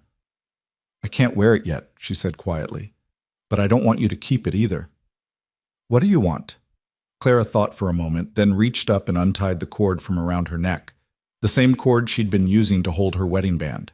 She slipped Michael's ring off and held it in her palm for a long moment, saying a silent goodbye. Then she threaded Bo's hand-forged ring onto the cord alongside it. I'll wear them both. One for the man who gave me children and dreams. One for the man who kept those children alive and made new dreams possible. She tied the cord back around her neck, feeling the weight of both rings rest against her heart. When I'm ready to wear yours properly, on my finger instead of my heart, I'll let you know. Until then, this is my promise to you, that I see you, that I value you, that someday when the grief isn't quite so sharp, I'll give you an answer. Bo nodded slowly. That's more than fair. They sat in comfortable silence, watching the stars wheel overhead. Michael finished nursing and fell into deep sleep. Somewhere in the distance, a coyote called, and another answered. The creek murmured its endless song. The homestead settled into the night with creaks and sighs. You know what's funny? Bo said eventually. What? I spent 3 years trying to outrun my past. 3 years drifting because I thought staying still meant facing things I didn't want to face. He gestured at the cabin, the barn, the land stretched out before them. And now here I am, staying, facing everything, building a future instead of running from the past. And it's terrifying. But it's also the first time in 3 years I've felt like I'm moving forward instead of just moving. He looked at her, his gray eyes reflecting starlight. So thank you too, for letting me stop running, for giving me something worth staying for. Clara reached over and took his hand, the only hand he had, and held it firmly. We're going to make this work. Yeah, Bo agreed. We are. Inside the cabin, one of the children stirred and mumbled in sleep. The fire crackled low. The night wrapped around them like a blanket, and for the first time since bandits had destroyed her world, Clara felt something she'd thought was lost forever. She felt home. The first 3 months at the homestead were harder than anyone had anticipated. The cabin roof leaked in 6 places during the next rain, forcing them to position buckets strategically throughout the single room. The garden plot yielded more rocks than soil when they tried to till it. The chicken coop collapsed in a windstorm, sending their hens scattering across the property in panicked squawks. And the well that served the original homesteaders had partially caved in, requiring Bo to spend 3 backbreaking days digging it out and reinforcing the walls with stones he hauled from the creek bed. But they didn't give up. They couldn't afford to. Bo worked from before dawn until well after dark, teaching the children as he went. Emma learned to mix mortar and hold stones steady, while Bo positioned them one-handed. Thomas became an expert at finding and identifying edible plants, bringing back wild onions and herbs that made their simple meals taste almost good. Samuel discovered a talent for working with animals, somehow convincing their temperamental goat Daisy to stand still for milking when she'd kick at anyone else. Lily appointed herself guardian of baby Michael, watching him with the fierce protectiveness of someone who'd already lost too much and refused to lose anything else. Clara did what she could, but her body was still recovering from pregnancy and childbirth. She focused on the things she could manage from inside the cabin: cooking, mending clothes worn thin by hard use, teaching the children their letters and numbers in the evenings by firelight. Michael grew stronger each day, his cries lusty and demanding, his eyes bright with the kind of stubborn will that suggested he'd inherited both his parents' refusal to quit. On a cool October morning, Clara woke to find Beau already gone from his bedroll near the door. This wasn't unusual. The man seemed to need less sleep than any human had a right to, but something felt different today. She couldn't quite name what. She fed Michael and got the other children up and dressed, then started breakfast over the fire. The children had learned to help without being asked, each taking on small responsibilities. Emma fetched water from the creek in buckets they'd gotten from Henderson's. Thomas gathered kindling for the fire. Samuel went to check on the animals, while Lily set out tin plates and cups.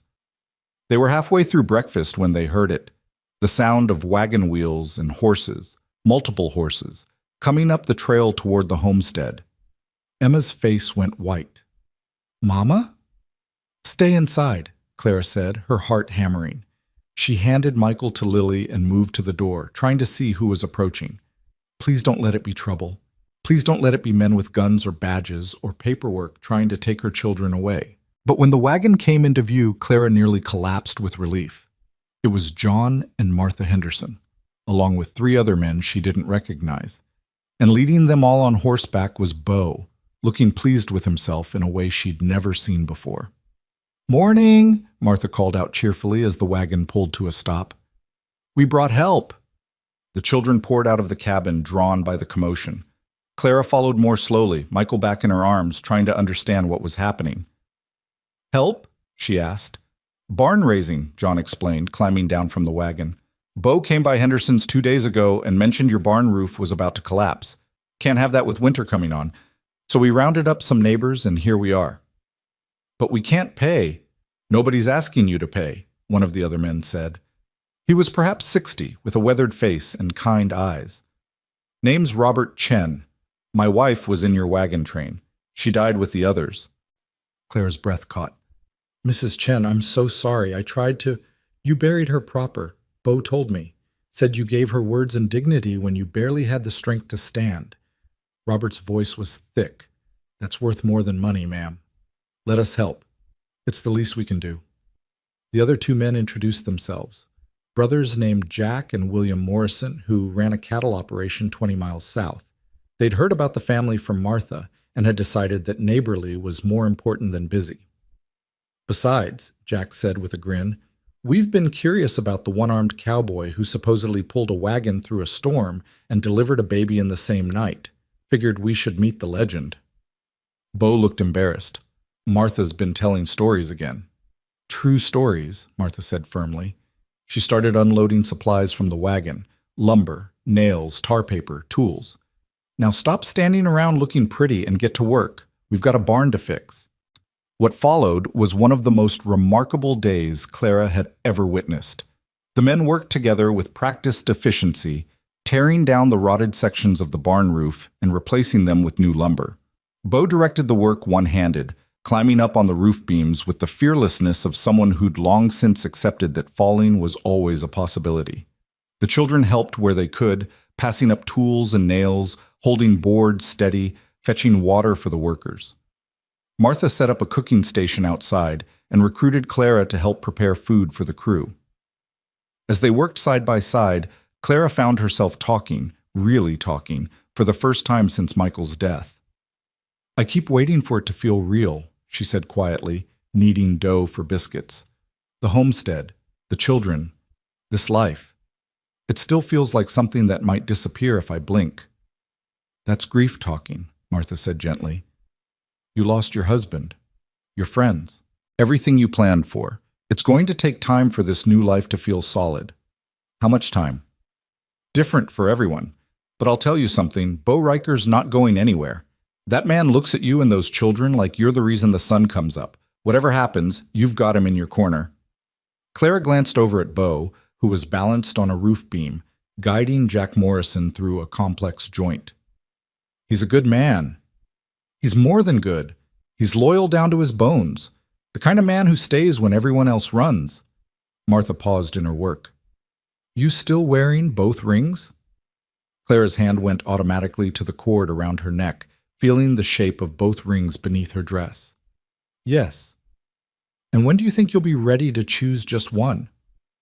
I don't know. Is that wrong? Michael's only been gone 4 months. Feels too soon to even think about. There's no too soon or too late. There's only when it feels right.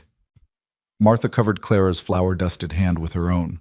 But don't wait so long that you miss your chance at happiness because you think you owe it to the dead to stay miserable. The dead want us to live, Clara. That's what love means. By late afternoon, the barn had a new roof, solid and weatherproof. The men had also reinforced the walls, fixed the door so it actually closed properly, and built new stalls for the animals. What had been a near collapse was now something that might actually last through winter. Martha insisted everyone stay for supper. Clara protested that they didn't have enough food, but Martha had anticipated this and brought supplies. Soon a feast was spread out: roasted chicken, fresh bread, vegetables from the Hendersons' garden, and a pie that made the children's eyes go wide with longing. They ate outside as the sun set, everyone sitting on whatever flat surface they could find: logs, rocks, the wagon tailgate. Baby Michael was passed from person to person, each adult taking a turn holding him while Clara ate a full meal for the first time in months. The children were giddy with excitement at having visitors, chattering and laughing in a way that reminded Clara they were still just kids despite everything they'd been through. You know what this place needs? William Morrison said, looking around. A proper sign, something that tells people who you are. Bo carved one, Emma said proudly. On the door. Dunn Riker Homestead. We leave no one behind. That's good, Robert Chen said. But I'm thinking bigger. Something visitors can see from the road. Let me work on that. I've got some nice wood scraps and a steady hand with a carving knife. You don't have to, Clara started. We want to, Robert said firmly. You're part of the community now. That means we look after you, and you look after us when we need it. That's how it works out here. As the evening wore on and the visitors prepared to leave, Martha pulled Clara aside. I need to tell you something, she said quietly. There's talk in town, about you and Bo, about this arrangement. Clara's stomach dropped. What kind of talk? The small-minded kind. People saying it's not proper, a widow and a bachelor living under the same roof with all these children, saying the children should be in proper homes with married couples. Martha's face was stern. It's nonsense, of course, but I wanted you to know so you're not blindsided if someone shows up with opinions. What do we do? You live your life, raise those children, let the gossips choke on their own tongues. Martha smiled. But it might help if you and Bo made things official sooner rather than later. Not because you have to, but because it shuts down the talk and protects the children from nosy authorities. Clara thought about the 2 rings around her neck, about Bo's patience, about Michael's memory and Bo's promise, and the impossible tangle of grief and hope that defined her days. I'll think about it, she said. After everyone left, Clara found Bo sitting on the creek bank, watching moonlight play on the water. She sat down beside him, close enough that their shoulders touched. Thank you, she said, for organizing all that, the barn raising. Couldn't have us losing animals to a collapsed roof, just practical. It was more than practical. You called in favors, asked for help. That's hard for you. Bo shrugged. Getting easier. Turns out people like helping when they know you'll help back. He picked up a stone and tossed it into the creek, watching ripples spread in the moonlight. Martha corner you about the gossip? How did you... I'm not deaf. I hear things when I go to town for supplies. People talking like we can't hear them. His jaw tightened. Doesn't matter what we do, Clara. Some people are going to talk. We could get married tomorrow and they'd still find something to criticize. Maybe, but Martha's right about one thing. Official marriage would protect the children, make it harder for anyone to question our custody or try to separate them. Is that the only reason you'd consider it? Legal protection? Clara was quiet for a moment, watching the creek flow past. No, she said finally. It's not the only reason, but I need to be honest with you, Beau. I'm not sure I'm ready to love someone again, not the way I loved Michael. That kind of love nearly destroyed me when I lost it. I'm not asking for that kind of love. What are you asking for? Beau turned to face her fully, his gray eyes serious in the moonlight. Partnership, respect, trust. Someone to build a life with who understands that life's messy and hard, and we're both damaged, but we're stronger together than apart. He reached out and took her hand. I know I'm not your first choice. I know if Michael had lived, I'd just be some drifter you passed in the desert and never thought about again. But he didn't live. And here we are. And maybe we can make something good out of all this tragedy. You are good, Beau. You've always been good. Then marry me. Not because you love me passionately or because I'm your dream come true. Marry me because we work well together, because those children need stability, because we've already been through hell side by side and came out the other end still standing. He smiled slightly. Love can come later if it wants to, or not. Either way, we'll have built something worth having. Clara looked at this man who'd saved her life and her children's lives without hesitation, who worked himself into exhaustion every day to give them a home, who held baby Michael with tender reverence and taught the older children with endless patience, who asked for nothing and gave everything. Martha's words echoed in her head. The dead want us to live. That's what love means. Yes, Clara said. Beau blinked. Yes? Yes, I'll marry you. Not today, not tomorrow, but soon. When we've got the homestead through winter and spring planting is done and Michael's old enough to sleep through the night. Spring, maybe. A simple ceremony at Henderson Station with just the children and the Hendersons as witnesses. Spring, Beau repeated, like he was testing the word. Then a smile broke across his face, genuine and unguarded and transforming. Spring. I can work with spring. Clara reached up and untied the cord from around her neck. She held both rings in her palm, Michael's wedding band and Beau's hand-forged promise. Slowly, deliberately, she slipped Michael's ring off the cord and put it in her pocket, over her heart but no longer on display. Then she slid Beau's ring onto her finger. It was too big, made for a man's hand, but she could feel the care that had gone into shaping it. I'll get you a proper ring, Beau said. Something that fits. This one fits just fine.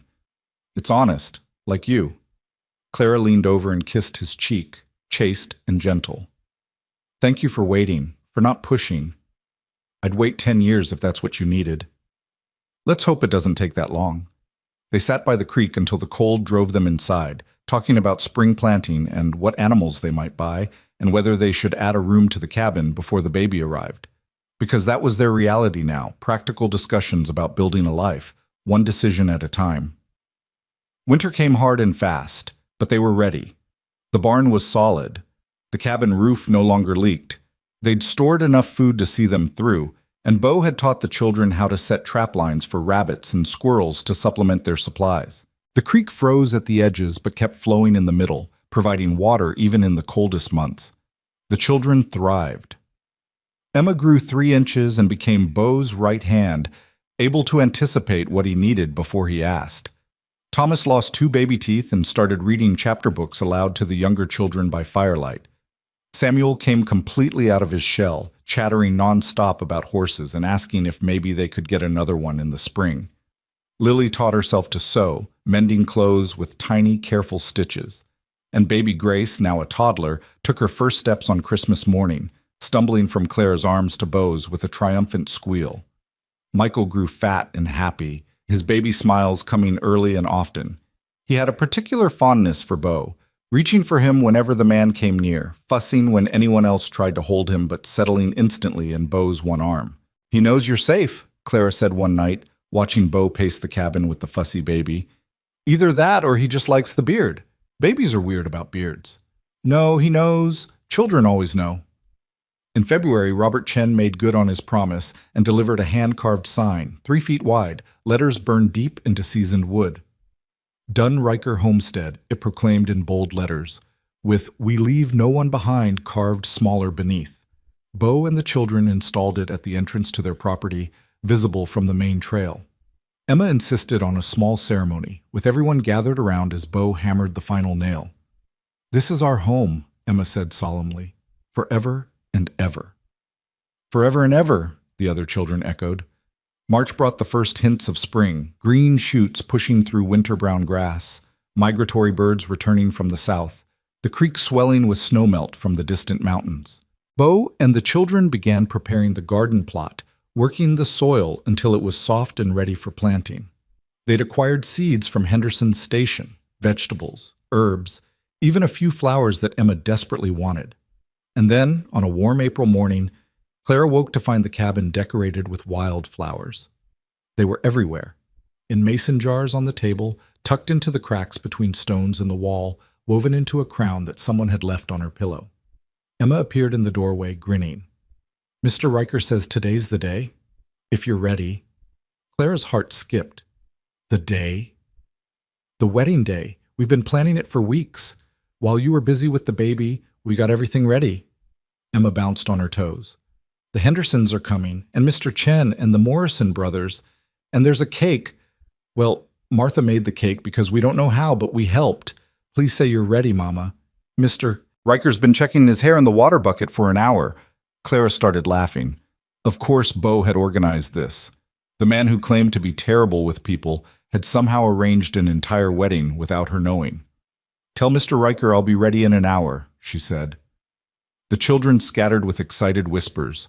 Clara bathed using the precious warm water they'd heated, then dressed in her best dress, the one Martha had helped her make from fabric they'd traded for at the general store. It was simple calico, but clean and mended and as close to wedding appropriate as she was going to get. She looked at herself in the small mirror Bo had bought her for Christmas. Not the young woman who'd married Michael full of dreams and optimism.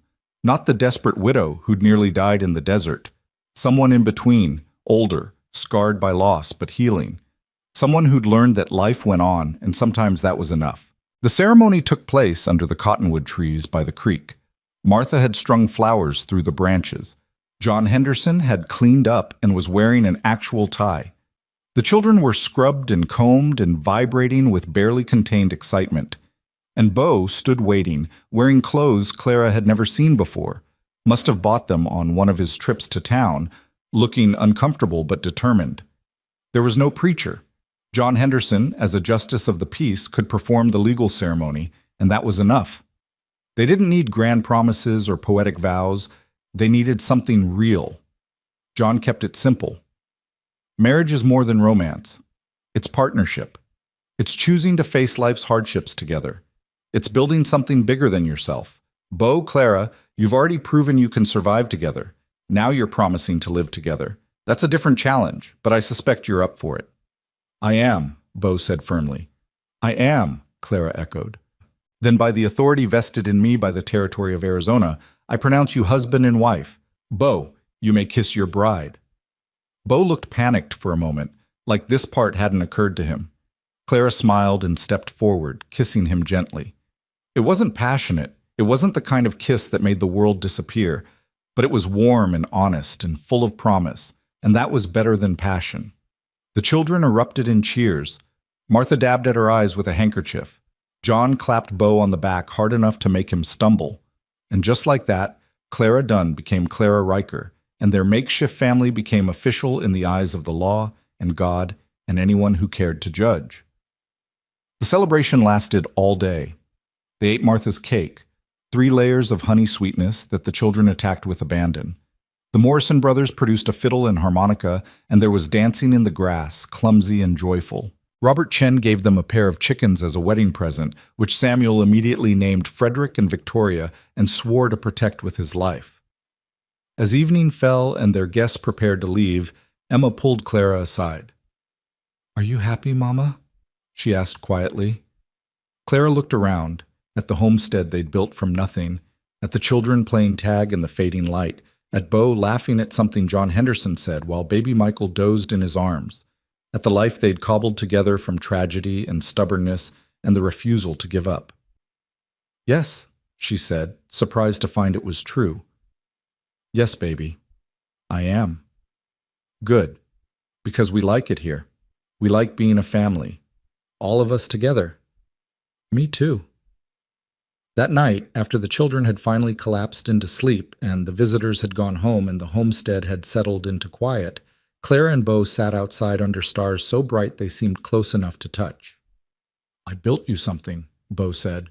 Was going to save it for later, but he stood and walked to the side of the cabin, returning with something he'd been hiding, a rocking chair, beautifully crafted from cottonwood. The wood sanded smooth and the joints fitted perfectly. You made this?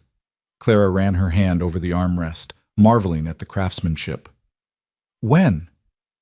Little bit at a time, after everyone was asleep. Wanted you to have something comfortable for rocking the baby. He looked embarrassed. I know it's not much. It's perfect. Clara sat down and began to rock gently. The chair moved smoothly, no creaks or wobbles. You made this with one hand? I make everything with one hand. Comes with the territory. Clara pulled him down to sit beside the chair. Thank you for everything. The chair, the wedding, this life. It's your life too, our life. That's the whole point. He was quiet for a moment. I need to tell you something. I'm not good at the romantic gestures.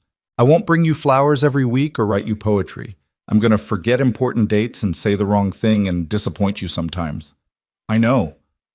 But I'll work hard. I'll provide for this family. I'll protect these children with my life.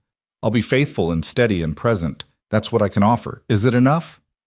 Clara looked at this man who'd learned to live a full life with one arm because quitting wasn't in his vocabulary, who'd saved her family when no one else would have bothered, who asked for so little and gave so much. It's more than enough, she said. It's everything. They sat in comfortable silence, watching the last light fade from the western sky. From inside the cabin came the sound of children breathing deep and even. The animals settled in the barn. The creek sang its endless song.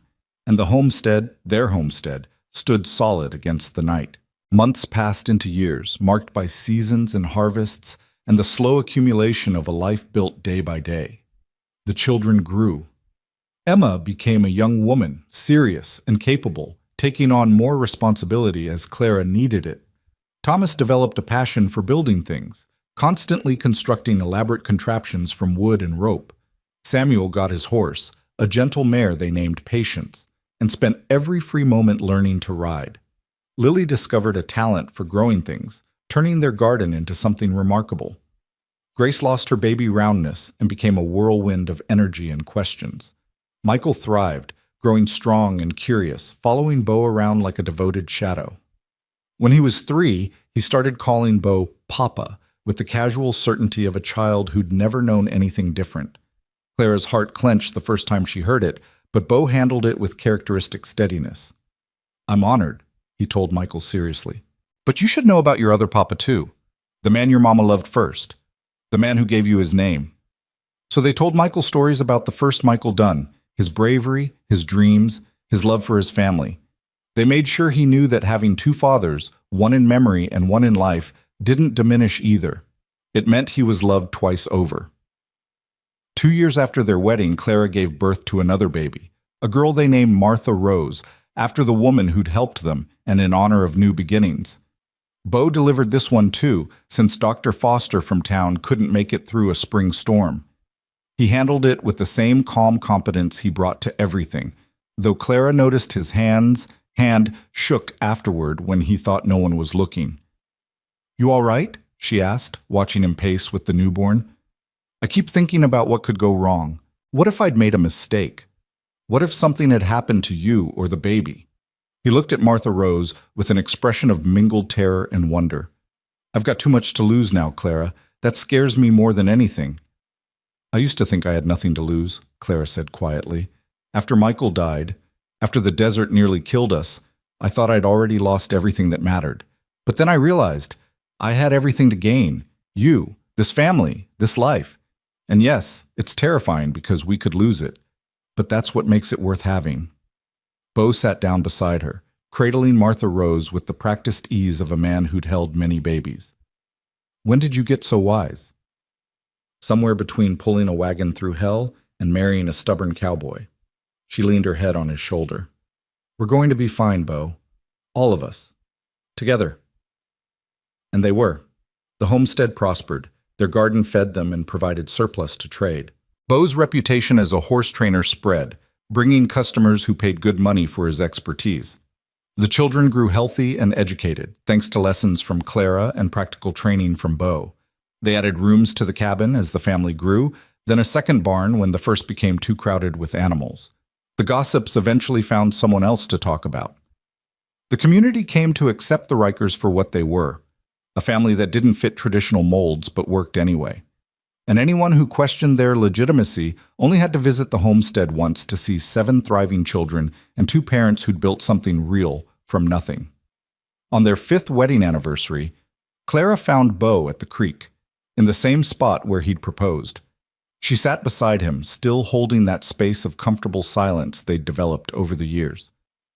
"What are you thinking about?" she asked. "How far we've come. How close we came to not making it." He picked up a stone and tossed it into the water. "5 years ago, you were dying in the desert, and I was drifting without purpose. Now look at us." Clara looked back at the homestead. 9 children now, 7 of the original crew plus Martha Rose and baby Jacob, born just last winter. The cabin had grown into a proper house. The barn was full of healthy animals. The garden flourished. Smoke rose from the chimney where Emma was cooking supper. Thomas had built a swing near the creek where the younger children played. It looked like the kind of place that had always been there, solid and permanent. "I love you," Clara said. Bo turned to look at her, surprise clear in his face. "What?" "I love you. I don't know exactly when it happened, probably gradually, a little bit every day over 5 years, but it's there now, full and real and solid." She took his hand. "I know you said I didn't have to. That partnership was enough. But I wanted you to know, you're not just my partner or my husband or the children's father. You're the man I love, the man I choose every day." Bo's eyes were suspiciously bright. "Clara, you don't have to say it back. I know you're not good with words. I just wanted you to know." "I'm terrible with words," Bo agreed. "Always have been. But I'll try." He cleared his throat. "I look at you and I see the strongest person I've ever met. I watch you with the children and I see everything I wish I could be.